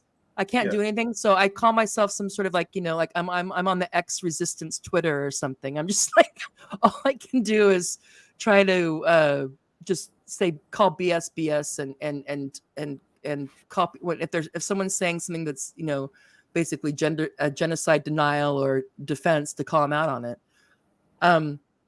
But my current, go ahead. Sorry, go ahead. It's very difficult with being a radical feminist, isn't it? Like the number of people that just really bought in on the Israeli side, like really bought into Zionism, and it's really. I mean, they are all just in their own bubbles, getting their own media, but some of it's just beggars belief, doesn't it? Some of the things that people have come out with, you know. Oh, I mean, yeah. I don't know if Laura's told you, but I coined the term perf, and really, and to be honest, all I did was remove the T and add the P. So it's not like it's. But on that, since you brought that up, let me share this if I have it up here or not. I don't know. I must. Maybe I do. Maybe I don't. Yeah. Okay. Here we go. So we have a chat. We have a safe space on X And it's basically it's just people who are like, yeah, genocide is bad and men can't be women. I mean, that's basically like if you're on board with that, then you can be in this group. Yeah. Yeah. It just used to be called being a socialist, you know. Yeah. So, and again, like what you mentioned, Elenor, is that because also is this going to muddy the well? Well, we'll see. That you guys have also come under a lot of attack for saying things like biology's real, and these are my words, not theirs, but there's no magic prefixes that when uttered turn a man a woman or a woman a man, and all these various things. And basically, like, you can say wear what you want, do what you want, but don't ask us to reorganize society based on these fantasies or feelings or whatever. And a lot of us think we got called TERFs. Even it just became, first it was trans exclusionary radical feminists. But do you want to take this over, Laura? So it's not just me talking. Do you want to give a bit of a 2-minute thing about the TERFs and why the TERFs became PERFs? Or well, I'm still trying to kind of figure that one out myself a bit. I think one thing is that Israel is very good at propaganda. They put a huge amount of money and resources into it, and I think that they had their propaganda very much ready to go. And I think maybe they were following a similar model to one that was used during the War on Terror, when we were told that we had to invade Afghanistan, for example, because look how nasty the Taliban is to women, or there was an awful lot of that. And I even remember reading a thing at the time called Engendering the War on Terror, and that was before gender took on the kind of new meaning that the word had. But she was talking about how the author of this book was talking about how they applied the same stuff during the first Gulf War, when suddenly there was an awful lot of stories about how Muslim women were treated. Coupled with things like a lot of spreads in Playboy and stuff with women with hijabs taking them off and getting sexy and stuff like that. Yeah, there you go. So, that's freedom, baby. Yeah. I think this has been a tactic that they have been developing for a while, trying to use feminists or use women anyway, use women in the left as a pretext. Yeah, that's right. Yeah. I remember that. I remember in the Afghan war, all of a sudden, like Hillary Clinton and other lean in liberal feminists, yeah, and they would wear this like weird little piece of gauze, do you remember, on the lapels? And it meant to signify the like the eye part of a burqa. Do you remember that? They would do that. They would all wear them on the lapels to show that, like, because obviously, like, women in Afghanistan, they prefer for like their children to die than to live another migrant under the oppressive male. We don't want material security. We want that. Material security. But thank God that the invasion actually worked out really well for Afghan women, right? And they're in the green zone until they left. Yeah. Really? Yeah. No, and I think that I would agree with that, Laura, but I think you're being too kind, which is not a bad thing. But I would agree with you. Well, that was sarcasm. Sorry. That was totally sarcasm. No. I'm sorry. We're gonna get back to you, Nick. Don't you just take 5 minutes and let us ladies talk, and we'll get back to you. That was the way to say it. I didn't want to crack the So talk, dry pipes. Gotta drink something. No, I mean, because let's just say, like, we'll just use some examples. People that I learned a lot from, because I was a bit late. My turfing, my my coming out as a TERF didn't happen until, what was it? Is it 2000? Might have been 2000. Yeah, 2001, 2000. Yeah. Anyway, I'm not going to get into that, but I just didn't know how crazy it had gotten. I guess I was in my own research bubble with my research project, and just not knowing how whacked things had gotten. But, so then once you entered, you were like, okay, what's going on? And so I'm reading Julie Bindel, and there was Wesley Yang, and there was all kinds of people. I'm going to forget some names, men and women. And so very, very logical, very, you trusted it. Like, and so it's so hard when you're like, you have these people who are so on it, and taking the slings and arrows for speaking out on this issue. And then October 7th happens, and they're just saying the most outlandish, racist, just crazy bullshit. I was just like, what? And my whole thing was always, okay, even if everything you think you know about Hamas is true, what does that have to do about what's going on with the women and the children and the elderly and the infirm? So but they just get to be slaughtered because of this group that you've just swallowed the you know, it was like, my analogy was, it was like dealing with someone who had gone to Israel, taken the IDF guided tour twice, and just totally believed every single thing. It was like Stepford. It was like Stepford PERFs or something. I didn't know what was going on. And also because what was difficult is that people that it's like, okay, so you've been through this whole trans women or women thing, and how the media has just been totally, you know, all the gatekeepers just, you know, just following this line, telling us that trans women are women and pronouns, all this stuff. So you realize how bullshit that is, but you believe everything that they tell you about Israel, Palestine. So, okay. It was It was crazy. Go ahead. It was almost like the way some people have been talking about it. It's almost as if they're involved in like some kind of like bizarre projects to like categorize all the cultures in the world along like a line from like most like Western liberal feminism to least like Western liberal feminism, and the booby prize for being least like Western liberal feminism is it's okay to genocide you. Like, yeah, it's okay to be killed. Like, since when? Right? Yeah. Since when was that how feminism works? Since when was that? You know, it's mad. And we're the crazy ones. That's it. We're the ones who are genocidal and fascist and all that. When we're like, can we not kill everyone? Yes. Okay. Yes. Absolute craziness. Absolute craziness. Oh, it was. I mean, some of the things that people were saying to me, it was like going to make my eyeballs melt. I was like, what's happening? My favorite was the kind of like the kind of made up the kind of made up archaeology. There are lots of people like suddenly became a sort of an expert in overnight, the early archaeological evidence of Jews in that region, as though that has anything at all to do with what should be happening on the ground right now. You know, there was like, I found a coin. It's got a Jewish symbol. That means that. You know, look at what this Hamas leader said 15 years ago at a wedding. Look at it. I'm like, what? Yeah. What was the most recent? I'm wanting to say that 2017 Hamas document. Do I mean 2017 or 2019? I think it was 20. You keep me right on this, Tara, but I think it was 2017 when they overhauled their constitution. The Hamas. Yeah, you don't hear anything about that. You don't hear anything no. about that constitution and how it like explicitly disavows anti-Semitism, and it talks about how anti-Semitism is an export from the West, which, from my understanding of the history of the region, I believe is a reasonable analysis. Actually, that it was a Western politics that was exported to the area almost. You know. But also, why would Palestinians like Israelis? I want someone to answer that question for me.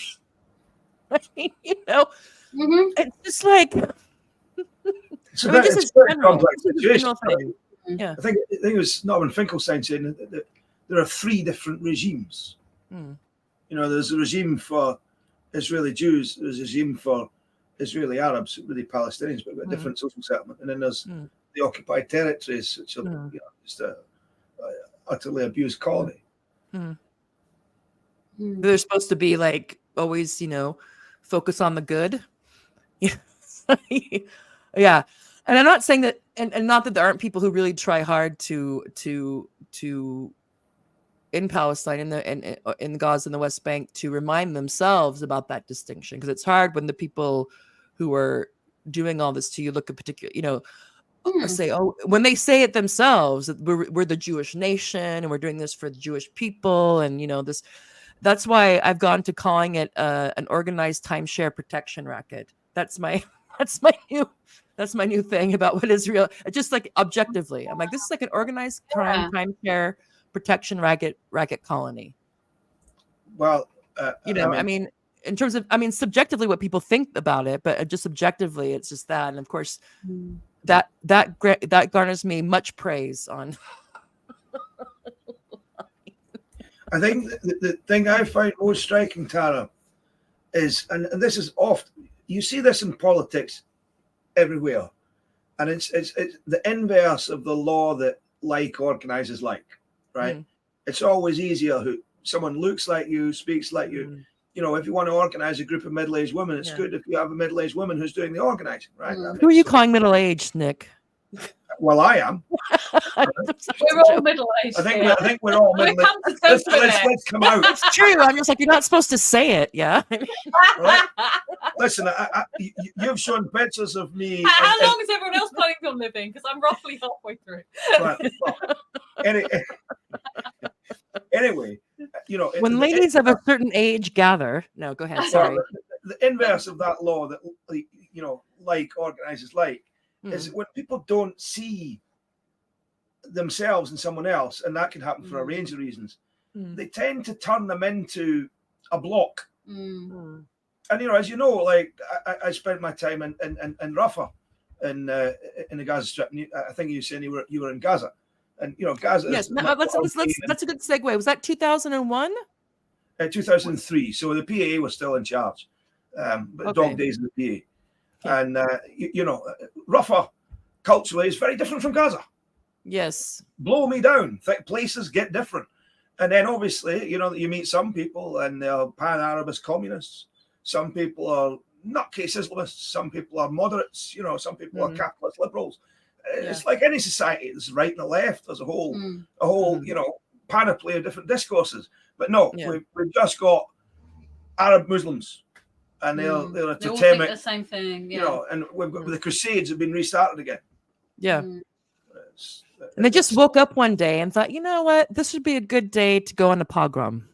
Let's and not that pogroms are funny, they are not, but just that so it was if you want to say a bit more about that, if you could kind of we've been on a segue just kind of ranting on PERFs, which are Palestinian exclusionary radical feminists who care about women and children, except if they're Arab, and particularly if they're Palestinian. That's what we've been talking about. But Nick, if you could give us a bit of a recap about how you ended up being in Gaza 21 years ago, and carrying us through to the through Rachel Corrie's murder by Israeli forces, if that would be all right. Well, I started before when I was talking about how I became a Scottish nationalist, about looking at oil rigs and seeing the disparity of wealth shared out around Scotland. So obviously that kind of radicalised me, and I had the mistaken apprehension when I was a teenager that if I learnt Scottish language and literature, this would somehow help to demonstrate to the Scottish working classes that, you know, we need to be independent. Someone should have taken me aside and said, son, study, you know, industrial relations or politics, philosophy, and economics or whatever. But I didn't do that. So I realized about midway through the degree that it was pointless. You know, I'd just be in a service sector job like everyone else, but with loads of student debt. And then the Iraq War was the run up to that. I was really heavily involved. I took a lot of direct action, and I realized on the 15th of February, no, this is going to happen. And I thought, well, look, we didn't stop the war. This is a disgraceful thing is about to happen, and we were right. You know, millions, you know, at least 500,000 people died needlessly. But at the time, I thought, well, clearly the Israelis will use this as carte blanche to launch attacks on Palestinians while the world's eye is aimed at that. And I'd heard about this organization, the International Solidarity Movement, who said, look, we can use your privileged status as holders of certain passports to prevent some human rights abuses taking place. And I thought, you know, I mean, I may as well do that because I don't care about this degree that won't get me anything. And with all that kind of vim and verve of a teenage lad, you know, I said, to hell with the rest, we'll go. And I had the misfortune of being there at the time when that tactic stopped working. And that day I was staying with my I mean, I haven't had contact with him in a number of years, but my friend Abu Ahmed, who was communist, a labor agitator, and who got chucked out of Saudi Arabia for attempting to form a union in his car plant. and one of his house was threatened that day by the bulldozers that were coming in to try and demolish his retirement home, to replace it with a killing zone, so that they could better control the people of Gaza. So I stood in front of a bulldozer, and then 5 hours later, Rachel Corrie was killed. And I participated in a military tribunal, which, well, it was a complete waste of time. We had a bunch of posh boys, barely wearing fatigues, just posh boys. Let's take the piss. But we went there, we gave our affidavits, we did what we could. And they decided that Rachel had actually been killed by falling concrete, and that we had attempted to besmirch the honest state of Israel by moving her bodies into the retreating path of the bulldozer. And I watched her die, so I knew that wasn't true. But during the tribunal, we saw, and this, bear in mind, this is 2003. So camera technology wasn't what it is now, but we saw high definition video from the border strip, because that's how they patrol this killing zone, which showed a perfect video up until the bulldozer started approaching Rachel, which killed her, and then suddenly went spinning round and round and round. And that tells you something. A decision was made. A decision was made to kill Rachel Corrie. And obviously the Corries have fought for justice for their daughter ever since. They're still doing that. And then, of course, 2 weeks later, I witnessed the death of Tom Hundle. And, it's a really similar story. That a decision was made to kill this man. So the tactic we were there to do, we flash our passports to prevent human rights abuses to Palestinians and stop work. Israel had lost patience with that. And of course, when Hundle was killed, is that students children in a housing scheme on the edge of this killing zone, which is slowly being expanded by Israel, they were having pot shots fired at them. So we had a guy who would come around our office, a guy called Mahmoud, and he was 15 years old. He explained that 38 of his friends had been killed because he lived in this housing scheme. So they just randomly killed people. And Hundle had gone to move the children out of the way, just round the corner, so they could be shot by this huge tower, military tower. And he got his head blown off. They later found it was a dum-dum bullet that was fired at him, and it was fired at the perfect point in the head to kill someone. Basically, the back of his skull exploded. And my partner at the time, treated, was the first aider on both occasions. So it really had it with that. But I mean, a person was brought to justice, the person who fired the bullet for Tom Hundle, and Hundle's parents would be commended for that. But they were well-heeled, wealthy people who set up a foundation, Tom Hundle Foundation. But he was a Bedouin man. And the thing about Bedouins in Israeli society, it's a caste-based society, a thing that perhaps some of your PERFs might want to know about. It is a caste-based society. Your ethnicity determines your social status to a far greater degree than it does here in the United Kingdom. And it determines what jobs you're allowed to do. One of the things you can do to enhance your low social status as a Bedouin is to serve in the IDF in Gaza, because that's considered a more dangerous job than in the West Bank. So if you volunteer and say, I will do this. So that guy who fired the bullet got 8 years, but he didn't make the order to fire the bullet. No. That comes back to what we're talking about earlier. He wasn't the one that decided it would be a dum-dum bullet or exactly. This is a decision made by a commander, right? It comes back to what we're talking about. Who is responsible for this death march that is taking place in Gaza? Yes, of course, all the occupation forces are culpable, but the people who ordered it are the ones that we need to send to the Hague. Yeah, and the people who fund it. I mean, I come from the United States, and it's like we're being asked to believe by Biden that somehow, we're just supposed to believe that the United, it's not within the power of the United States to to kind of pull Netanyahu and this regime back. And it's just objectively bullshit, but we're being asked to believe it. Yeah. Well, it's terrible, and it's just the most nauseating thing, because you'll even have people like, oh, what's her name? I can't remember her name, but she was under the Obama administration. I think she was the UN representative. She has red hair. I can't remember her name. Sorry, but she might be the head of USAID. No. Sorry, what? Is it Madeleine Albright? It's not. No. She was Secretary of State under Clinton. Okay. But same type of lady. Okay, let's just say that. The cost is always worth it.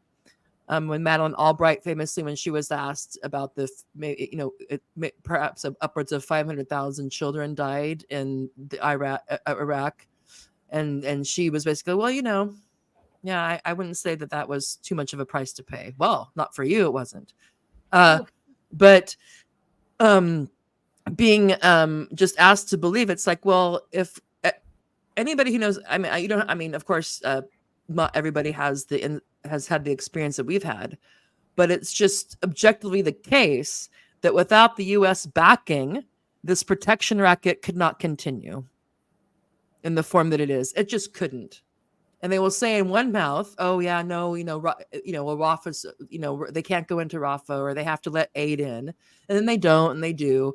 Like, well, maybe we won't let this shipment in of weapons, maybe that. And it's just like, who's buying this theater? It's like, go ahead, please, go ahead. The thing that convinced me that the US was prepared to cast all its chips, cash in all its political capital to allow Israel to do what it wanted to do, and basically organize a death march, was when they started airdropping little food parcels.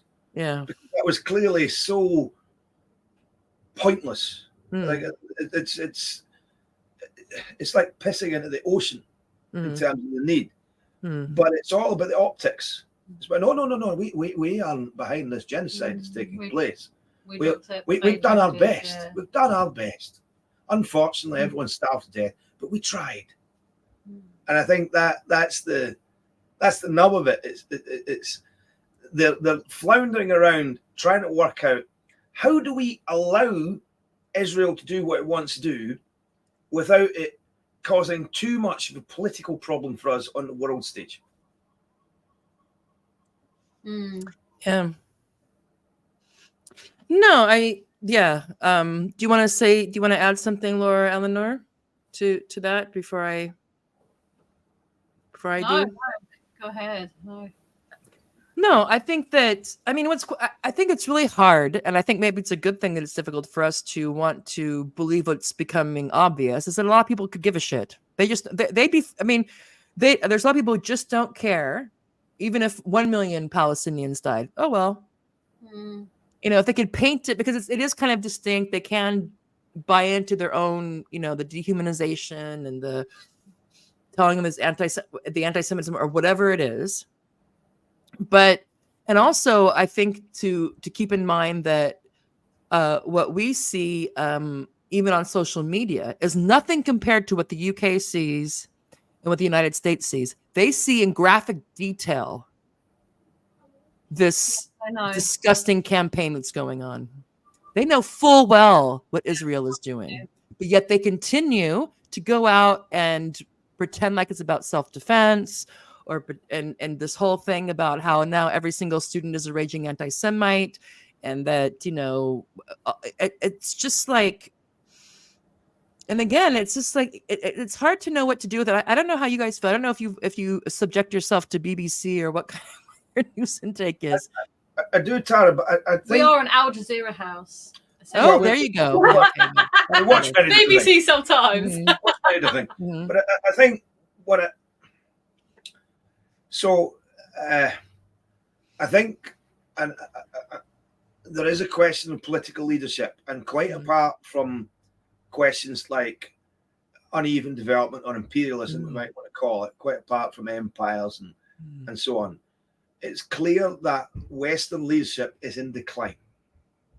They don't seem to think beyond the immediate needs that they have, and whether that might be. I mean, we have Tory politicians on record saying this is great, we're selling a lot of weapons.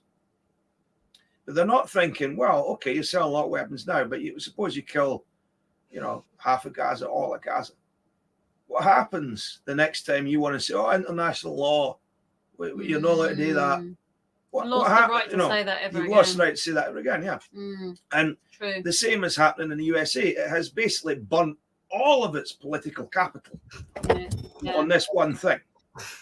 For what? Yeah. Well, as you say, we cleared a lot of Palestinians out of Gaza, and so we've got some beachfront properties, and under the built on hundreds of thousands of dead.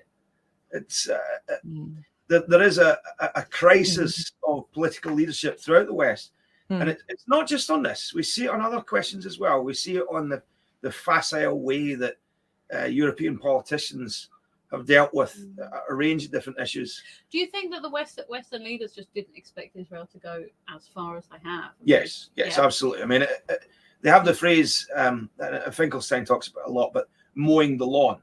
Yeah. They commit a seventh every 4 or 5 years. Yeah. Yeah, they do what Hamas did, but every 4 or 5 years, right? And they go, right, okay, that's it. We've killed a few leaders. Collective punishment has happened, but here clearly they had other aspirations, and lots of talk about the underlying economic causes of that. But there is in the West, why has Tony Blinken allowed this to happen? Because he's the man responsible. I mean, forget Biden. Tony Blinken allowed this, and Tony Blinken has forever nailed. To the mast of the USA, we're cool with this. And also for our listeners there, I'll put a link in the comments about Blinken's past and his. I mean, not that people's family members or spouses or whatnot can tell you a lot of things, but I'm just saying that he has been in the thick in the kind of the crux of Zionist elites for a very long time. Yeah, and I think that it's hard to know, and it's also hard to know because it's hard because we know a certain thing, and so it's we can say, well, if these people knew what we knew, then they would act differently. But I think that there comes a time that we have to understand that a lot of people do know what we know, they just don't give a shit. And then what do we do? Because if I can take a bit of time, well, I lived there, but that was a long time ago for 2 years, but to keep appraised of things, look into the Zionism versus Judaism, all this stuff. And if I can know that from the very beginning of the Zionist project, it's been about having as much of Palestine as possible with as few Palestinians as possible.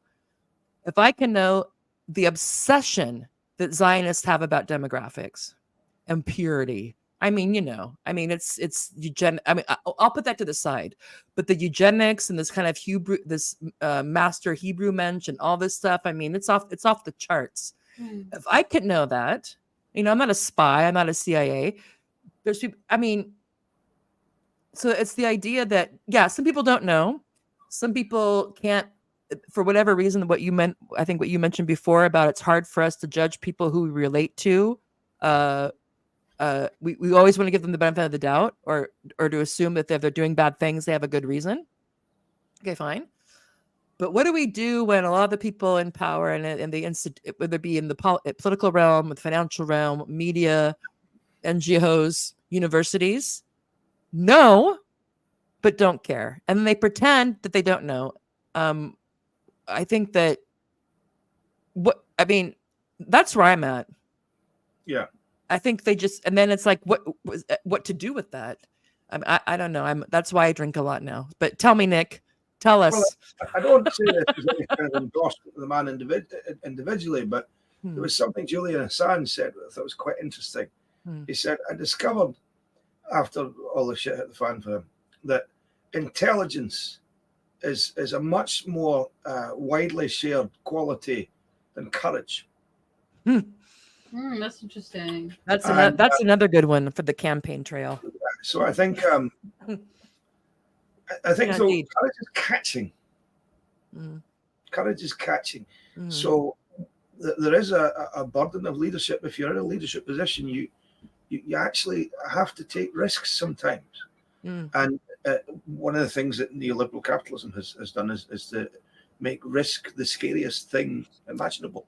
Yeah, people have been miss a paycheck. Yeah, no, but it's literally a thing. You go into any boat, we talk about risk. We've got to de-risk this. How do we de-risk that? And if you want, particularly in politics, you can't have that attitude. If you want to change things, you have to take risks, and you might not win. Terrible things might happen to you along the way, and that's how you make political change. And fail again, feel better. Yes. Yeah. It's interesting. It's interesting what you say about like how the radical feminists have seen through the bullshit in the TRA movement, and that takes quite a lot of courage because you come across a sort of wall of emotion. Where we don't tell you guys that you've experienced it.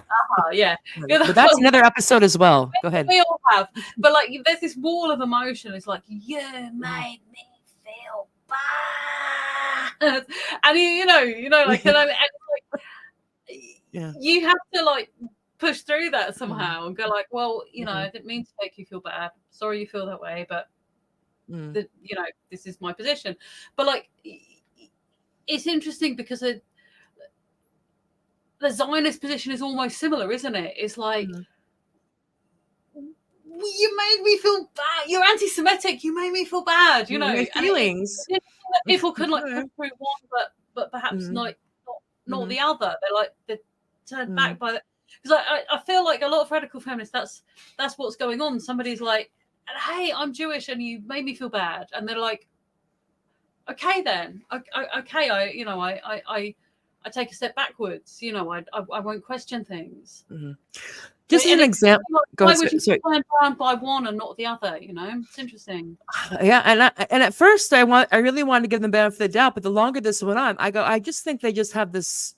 I don't know if it's, and I hate using this word because it's been so overused. White supremacy, Western chauvinism, something. But it's just, I mean, I've been told too many things about Muslim men by feminists to I mean, my God. But here's one, and we have a running joke in our ex safe space where there's no TRAs, there's no PERFs, there's no Palestinian exclusionary radical feminists or Femalists, the Kelly J variety, and also no Zionists or Zionist rights activists. But if you guys aren't online, and good for you if you are not, but what we have found is that dealing with a TRA, so trans rights activist, is the same as trying to deal with what we call a ZRA, a Zionist rights activist. It's the same thing. Yeah. So I'll just give you one example, and then I'll get to this example using this douchebag from the States because, it's easier. I feel more comfortable ragging on people from my own country than than people from the country I'm currently a guest in. But I'll use an example. So they would say like, just the most I don't have to tell you, can just imagine what the idea about, these kind of barbaric sex craze, anytime an Arab man or Palestinian, if they have a chance to, rape you or your child and then play with your body parts afterwards, they will, et cetera, et cetera. And so I was pushing back on, I was like, that is, I mean, I go, I'm sorry, but that is some of the most racist shit. Yeah. Like, oh, well, you're just, you're, and then of course they'll come at you, you're just woke, or you just, blah, blah, blah, blah, blah. And I go, no, well, I lived there for 2 years, which helped. And other Arab dominated places, which helped. Oh, well, and then instead of dealing with the fact that I have information, not just, book or data, but actual lived experience that basically negates what they said. Well, they just fooled you. You were fooled. One of them were conspiring to fool you the whole 2 years they were there. Like the whole Islamic. I was fooled, or you just wait. Everyone you came in contact with. I've been groomed. Well, then they would tell you, well, you were obviously groomed. Like, obviously, because people can do that. A whole neighborhood of people can conspire to groom one individual, and they would. The reason why I wasn't raped is because they knew 21 years later, I would come in handy being this woman saying, "Well, they're not all bad." Yeah. Oh my God! Just absolute madness. Or Wesley Yang. I mean, that man went off the chain. I don't know if you know who he is. He was very much also partnered up with the Redux, I think, on the gender issue. I mean, super. I mean, I was like, I was a Patreon, for God's sakes. And right when October 7th happened, everything, all of a sudden, everything because I was trying to be like, okay, let's calm down. Let's, and trying to say in a nice way that Israel lies all the time. So let's just wait, Yes, and he would literally, everything I would say, he would post that, there was there was a few like the kind of atrocity rape things that came. Some of them were like actually from a different country. Every single one of my things, he would post that on there. Oh, how defend this. And I'm like, what are you talking? I was like, and then I thought, well, maybe it'll calm down. It hasn't. It's just, I don't know. I called it, I was trying, because, you see this, and it's this cognitive dissonance when you're like, okay, in this area, super cool, super insightful, logical, calm, methodical, seemed moral. And then in this area, batshit crazy, let's kill them. Yeah. And trying to reconcile this. And I was like, and then I came up, also I didn't really come up with something because people in the States would talk about Trump derangement syndrome. So I don't know if you ever heard of that term. No. That people were so freaked out about Trump that anytime he was involved in it, they couldn't think at all. It was just like, Trump bad. They believe anything that was said, if it was said in negative about him. Like, people have like Hamas derangement syndrome or something. I don't know what's going on. But it was insane. I was like, how do you be a radical feminist, call yourself a radical or not even radical, whether it be a femalist, whatever that is, feminist, women's rights activist, children's rights activist, and not give a shit about what's going on over there? Do you mind if I don't get it. Unless what can it be besides racism or Islamophobia or whatever you want to call it? I don't know what else it could be at this point. Do you mind if I jump in quickly, just because I'm going to need to run off? So just like say. Anybody cut me off because I get on a tear because my kids won't let me. My kids don't want to listen to this. So. Yeah. Well, one of the things that was shared around a lot over the last however many years by people talking about trans rights activists was this little poem, the Narcissist's Prayer, and it's so apt. This is just this is the IDF playbook, in terms of propaganda. So it's that didn't happen, and if it did, it wasn't that bad, and if it was, that's not a big deal, and if it is, that's not my fault, and if it was, I didn't mean it, and if I did, you deserved it. Yeah, and that's it exactly. And it's like one after the other, bum bum bum, and the same people who have been making these points for the last 10 years falling into hook, line, and sinker. And I think a lot of it, unfortunately, is just we're finding out which ones were racist all along. I think but there's also another aspect that I think there are, and I think the ones that have more of a class analysis tend to have a bit more sense on this because they've thought about the bigger picture maybe a bit more. But even so, there are some of them that have that class analysis and that are clearly capable of seeing what's happening, and they still don't want to say anything because they're making a mental calculation. They're going, but I've got a little bit of power now among these feminist people, and I want to use that to do feminist stuff. And if I now make a fuss, if I say anything about how it's not okay to commit genocide, if it's not, I just calling for a ceasefire, even the most basic thing that almost everybody is doing, I can't even do that because then I might lose what little clout I have among my little feminist buddies. And I remember thinking this back when we were all basically chased out of this housing organization. Thinking, well, these people, a lot of these people that aren't stepping up, that aren't saying anything, that are trying to pretend this isn't happening, they're doing it because they've got things they want to achieve politically. And they're thinking, well, if I use my clout now and I give it all away by trying to stand up for feminists, I'm then going to be unable to do anything about all these other things I care about. And I remember thinking at the time, you can't do life that way. Maybe people will always be tribal. Maybe we'll always side with, but he's my pal, so I need to side with him. I don't want to say anything because I don't. Maybe people will always be like that. But it is our job to try to not be like that because that's what having integrity is. Going, well, if I agree with you about this, I will work with you on this issue. but I don't agree with you about this. So I'm going to say I don't agree with you. And if That small things hold. It's crazy. We can't have civil society anymore, that we can't disagree with each other about anything. That's something that we need to change. But unfortunately, sorry, I'm going to need to go and get some food now before the shop closes. So thank you so much, Tara. You go do your thing.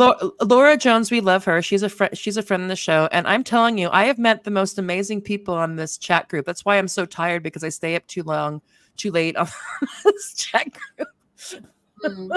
I'm like, I'm not crazy. Other people see it. That's right. And I'm not, I didn't tell you this, Laura, but I'm just going to say one thing and then you can go.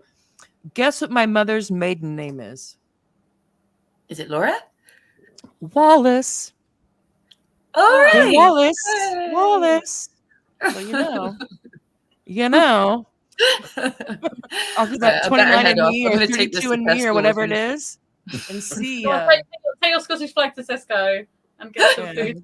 I could be like, that's right. I'm Scottish too. 5 generations ago. Bye, Laura. Thank you so much. Okay. We've been going 2.5 hours. I can go forever. Well, not really. I mean, I'll start waning off, kind of whatever. What's the time like for you guys? When do we start? Yeah. And I mean, like, in terms of how do you want to wrap up now, or do you want to go a little bit longer? Happy to talk as long as you are, Tara. It's useful. Oh, it's a contest now. Okay, Nick. No.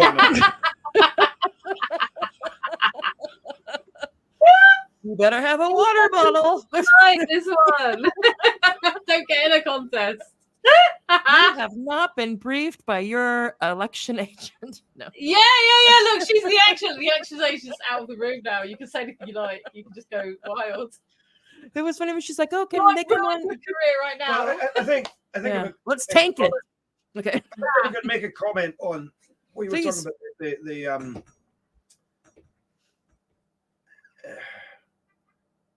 The juncture between queer theorists, trans rights activists, and Zionism, and the way in which Zionism, modern Zionism anyway, certainly is equally totalitarian. And I would actually start with the queer theorists, because I had the experience in my 20s of being involved in a small union, a small trade union, which straddled that bridge. And all organizations have this difficulty when they're small.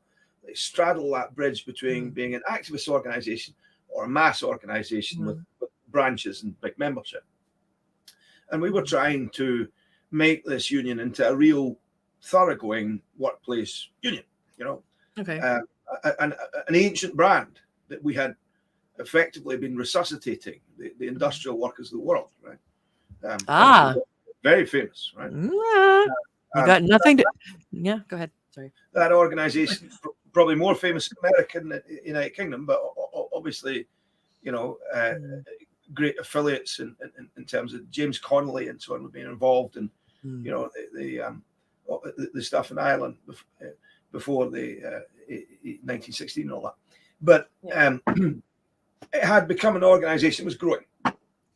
And we had in the US part, which was bigger, but by per head of population much smaller, so more like an activist organization, had a small group of socialist group who published their own magazine, and they ran a bookshop, and they were the dominant group in the US, and the US controlled the British section.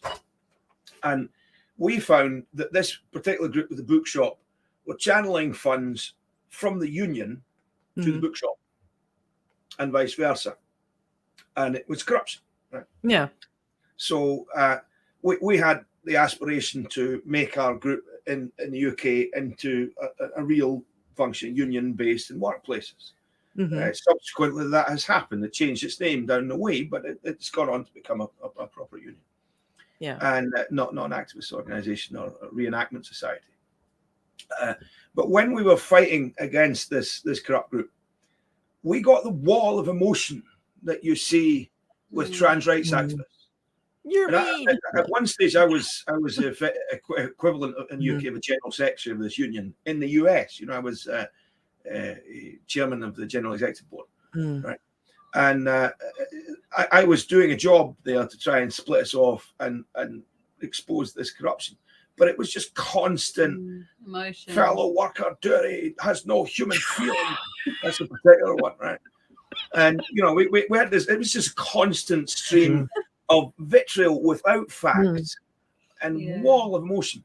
So when I first encountered the trans rights activists, I was like, "Who's pulling your strings? What's your angle? This is not what you're really about, because otherwise you would engage in a rational discussion.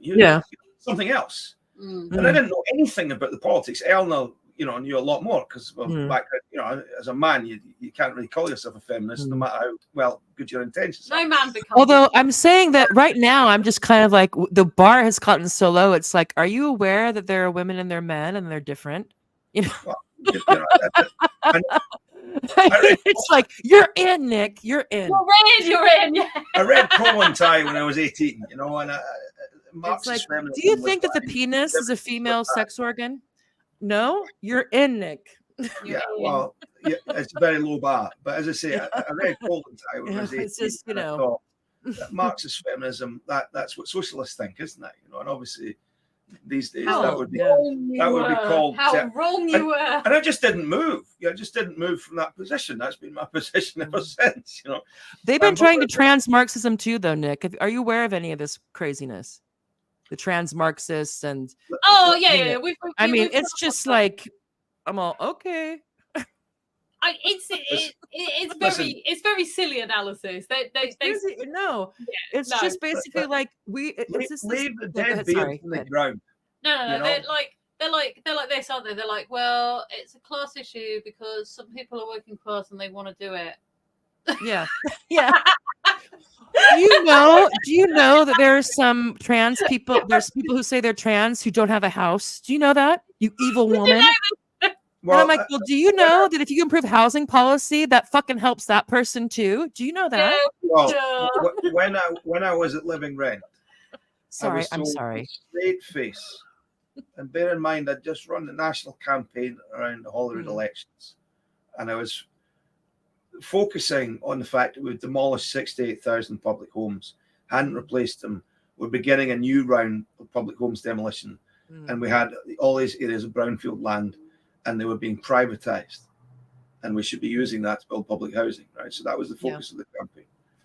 And I was told that the single most disadvantaged group, the group that was in the worst housing position, straight-faced by a number of members, were trans people. And I happened to work in homelessness, right? And I've been privy to homelessness figures for 20 years. And, homelessness figures are always the same. They changed recently in Scotland because things have got worse. They're always the same.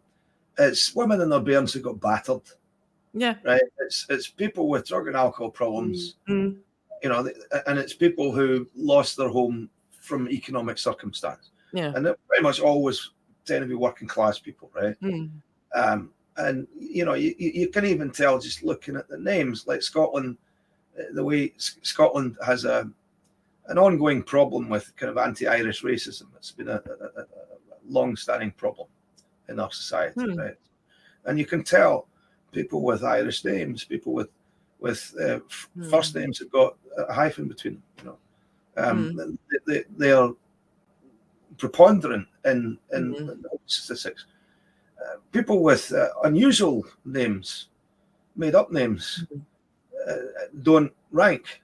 So I knew this, and I faced this, and I just, from the very first moment when I saw this, I thought, who's pulling your strings? Because there's something else going on here. And we know now, obviously, anyone who's looked into the subject, it's transnational capital. They're looking for patience for life. They're looking to export a dominant economic model. And it's linked to the Democratic Party in the USA. Yeah. No, and I think that there's so many things to write about. That's why they keep us so divided on 5,000 different bullshit things. So we can't focus on what we really want to focus on. That's why I like to, and this isn't my, I can't remember who it was. It might've been, there's someone in the States. I can't remember. I'm coming to a blank, but they call it ABC. So anything but class. So you have certain liberals and progressives. I love that. I've never heard that before. You use it. ABC. Oh, ABC is anything but class. Yeah. So it's just, go ahead. I love that. I know exactly the kind of person you're talking about. And you know what it is. Yeah. You're like, yeah. Uh-huh. And it's at least in my homeland, it's that, well, I don't have to tell you this. You're living with it with the SNP, and we're living with it, and then we're living it here with Labor. It's like all of a sudden it's become all about identity politics, which is basically like patronage politics, which is about, and it's actually, they get away with it on the cheap, because what's more expensive, helping the trans community into housing, or helping the housing everybody who has a housing shortage?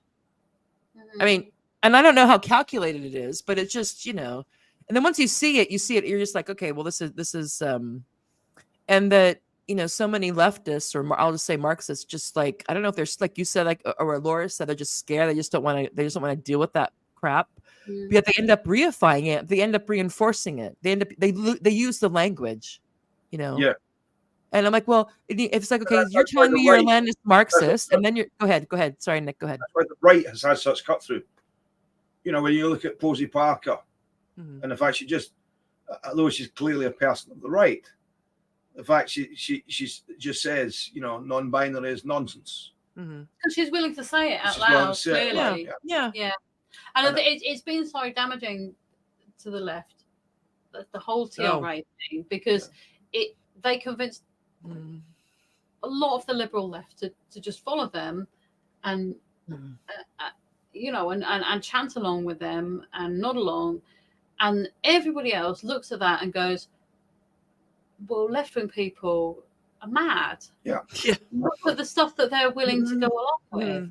And then, and I think there is like the Palestine issue. There is a lot of that going on, because there's like maybe some of the TERFs are looking at that and going like, well, we know we can't trust the left. We know we couldn't trust them on that. What else should we not trust them on? What else should we have another little we look at? Again, you're being too nice to these people. Yeah. No. I think so. I think there's a lot of that. I think there's like perhaps if they were brought into the left, if they were of the left, they were willing to go along with it, they would be like, perhaps they'd be a bit racist privately, but they'd be like, well, we don't say that in public. But now that the left really just massively made itself look like an idiot, people are like, well, what else? What else are you an idiot on? What else? What else is it okay for us to say and think? Where else can we go with this?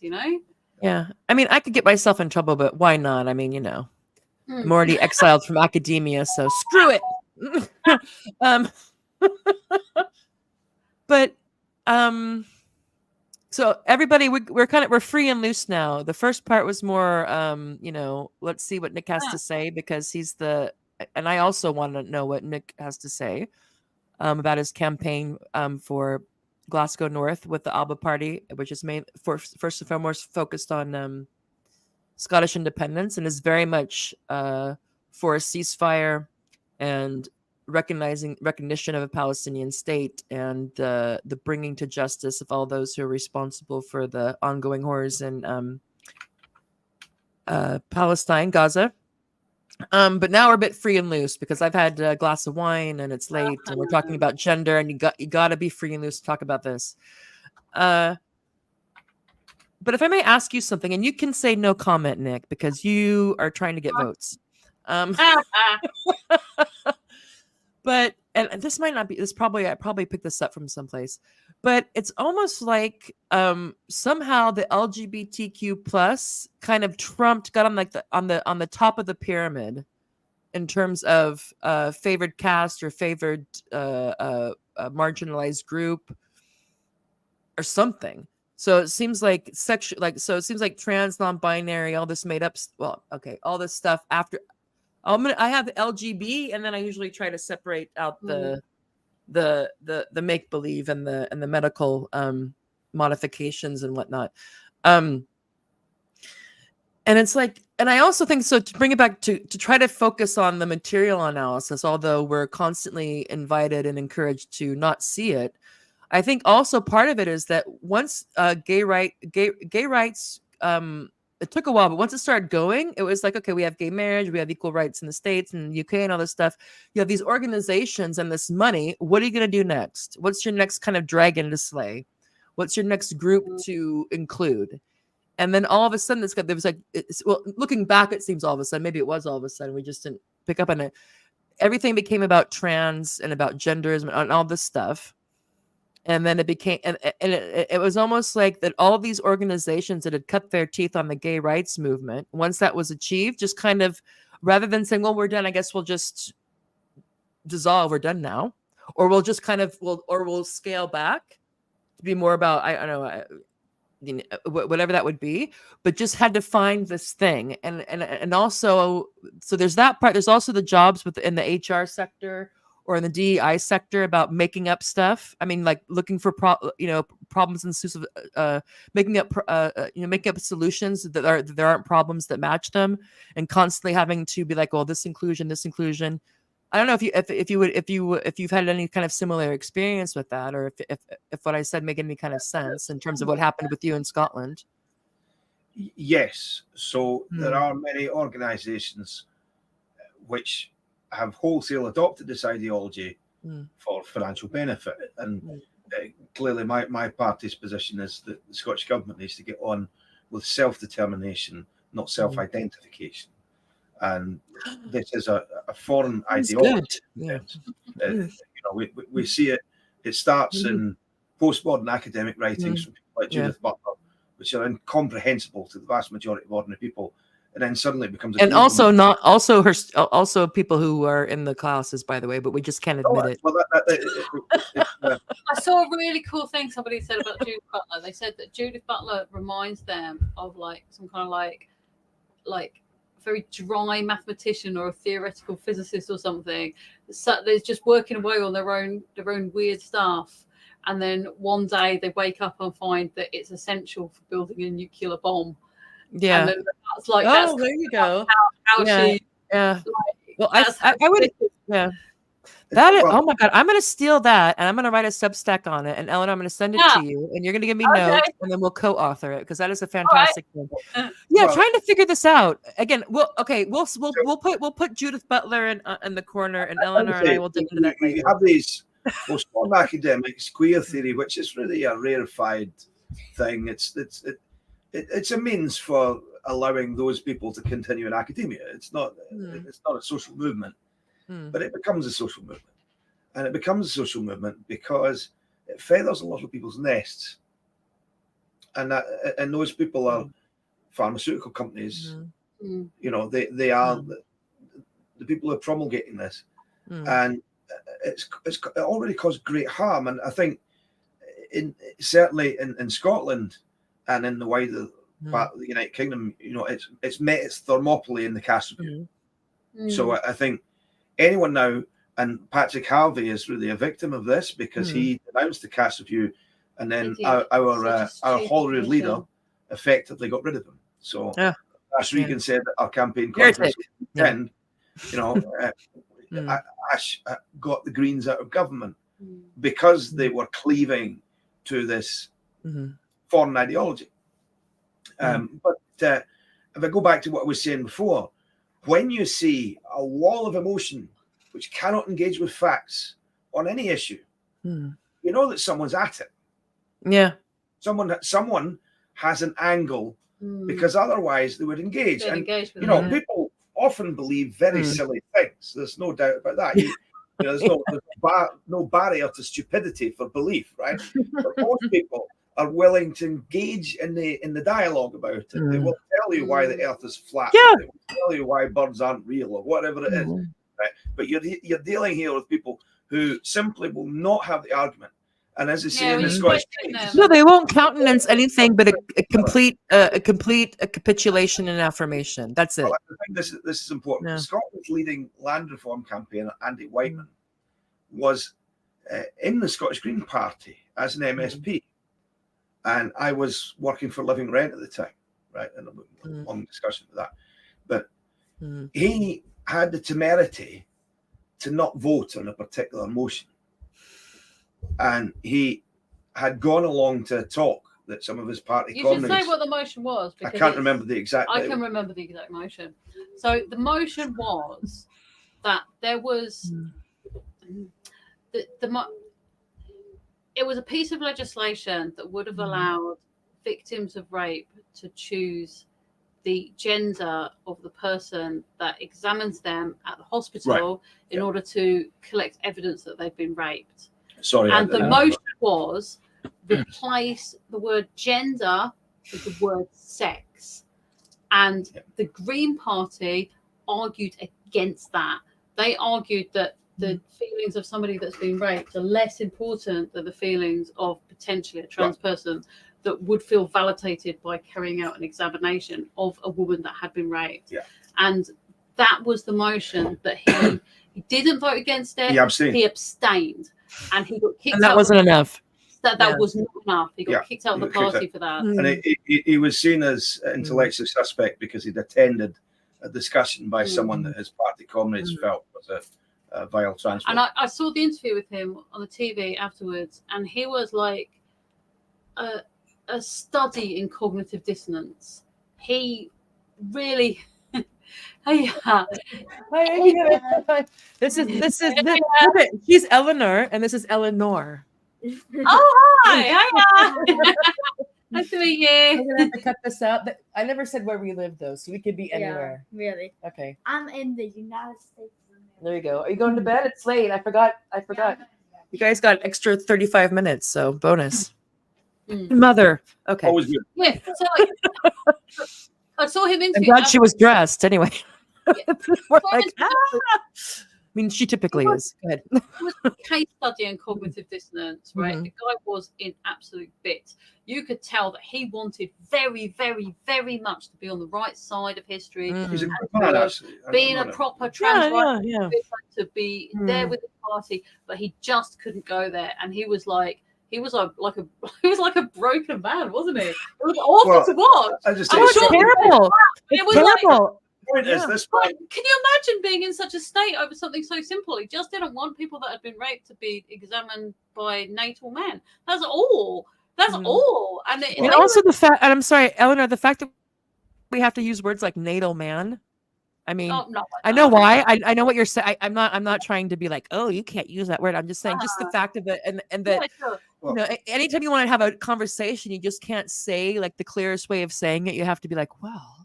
Anyway, yeah, no, it's a sight to behold, and I think that I know we have to wrap up because you also might have fruit of the loin over there, who are getting restless.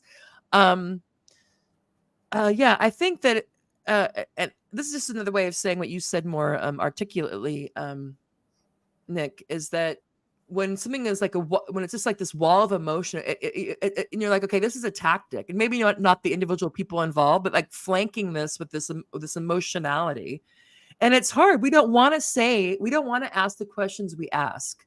You know, I don't want to get, you know, there's so much that I can imagine that you as well, given what you're interested in and what's important. Who wants to have these conversations about, you know, how many genders there are? Who wants to? I don't want to point out how I'm pissed that I have to know about autogynephilia. I'm pissed I have to know how batshit crazy the Zionists are. You know, it's like, this is not what I want to be working on. I want to be working on class issues. I don't want to work on the stuff that you were talking about. But we keep on getting. Like, we keep constantly having to like dig ourselves out of this quicksand, and it's like, who's making this quicksand? I don't. I really rather not be talking about, you know, the whole gender stuff. But the fact when you get these institutions, all of a sudden every institution is being like, well, yeah, I know there are cis women and there are trans women, and gender self-ID is a civil rights. The civil rights is your Shavar time. You're just like, what? And you're looking around like, have I had a stroke? Like, you know, what is happening? And then you have 90% of the Marxists also won't say peep. You're like, hello.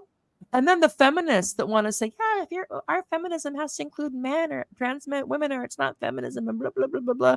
I'm like, get off the knees, yo. And I'm sorry, I shouldn't say that, but sometimes it's warranted. I think this is really important and probably a good point to end, right? Is that when the polls, after all the debate about the Gender Recognition Reform Act in Scotland, and they analysed every single demographic, every age cohort, every decade, they found that every single demographic was utterly opposed to the Gender Recognition Reform Act, right? Every single one. Yeah, who wants this? Yeah. There is only one cohort that is divided on the issue, not even radically in favour, but divided. And that is young males 18 to 25. Wow. That's a riddle, Nick. I don't crazy. Yeah. Every single demographic is opposed to this. So there has no mandate. There is nothing in society that says we want to do this. But we're asked to believe that it's some sort of groundswell, grassroots movement that all of a sudden everyone decided, it's like, a movement from the top. Yeah. And I'll just say it, and I'll for listeners there's a woman named Jennifer Billick who's one of the few people who's there's probably others, but that I'm aware of, who has been focusing on transgenderism and transhumanism, focusing on the capital aspect, following the money, basically. Oh, interesting. And her thing is like, and of course we all get prickly. So the longer this goes on, our words tend to be more direct. And she's like, "Are you kidding me? Do you really think that all of this happened because a handful of people were confused about their gender? Are you out of your mind?" Really? And the Pritzkers and Obama, I'll just leave it there. But anyway, that's another story. Okay, so we've gone on 3 hours. We could go more, but we have children, and eventually we'll just kind of start sounding incoherent, or at least I will. You guys you've been on message. Nick, if I was in Scotland, I would vote for you. If I was in Scotland, I'd campaign for you. I think that I hope you have a very successful political future. And we can and hopefully we can come back on, because there's quite a few issues that we're only able to touch upon. But I want to thank you very much, and Elenor. It's been fantastic. I really appreciate it, and I've learned a lot, because again, my knowledge level about internal Scottish politics is quite small, and I'm But I'll leave the floor to you if you want to have a moment to say whatever it is that you want to say, Elenor, and then Nick, and then we'll wrap it up, and we'll till the next time. So, Elenor, any couple of things you want to say? Well, thanks for having us, Tara. And as I say, we need to focus not so much on self-identification, but self-determination, because of the benefits we can get from that through seizing the common treasury to improve the lives of working people in the here and now. Yes. Not in the afterlife or the never, never, in the here and now. Yes. So let's do that. Let's seize that opportunity. Yeah, and I think that's a great message, and not just a message, but that you believe in that. So let's focus on self-determination, not identification. Let's make this. Things are important. You have to treat it like a crusade, not just a one-off ending, and lick our wounds and decide, okay, what can we do if we fail once? So I'm inspired. I have to tell you, Nick, I was thinking like maybe I hate all politicians, but I know that's not true. And I know that if you would probably rather not be a politician, but when you look around you and you're just like, what? I guess I'm going to have to do it. It's been great meeting you. I'm sure I hope this will be the first of many interactions that we have. I can't get up to Scotland, but I'm happy to use my infant podcast to platform you and other like-minded individuals on this and other issues. I'm so happy that you came on today and gave me so much of your time, and Elenor as well. Thank you very much. Thank you. Hey, thanks, Tara. Thank you. See you next time. Bye. Bye. All right. So that was a wonderful episode. It's been almost 3 hours. Again, you've been watching the Morbid Symptoms podcast. I'm your guest. I'm your host, Tara Van Dyke. And we've had Nick DURIE, who is running for the ALBA Party in Scotland for Glasgow North, and also his lovely wife, who's also a veteran campaigner and has been involved in politics for a very long time. So, what to say?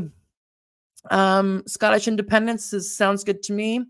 Independence in general, self-determination, not self-identification, and Palestine should be free. And we'll leave it at that. So take care, everyone, and I'll see you next time on the Morbid Symptoms podcast. Thank you very much.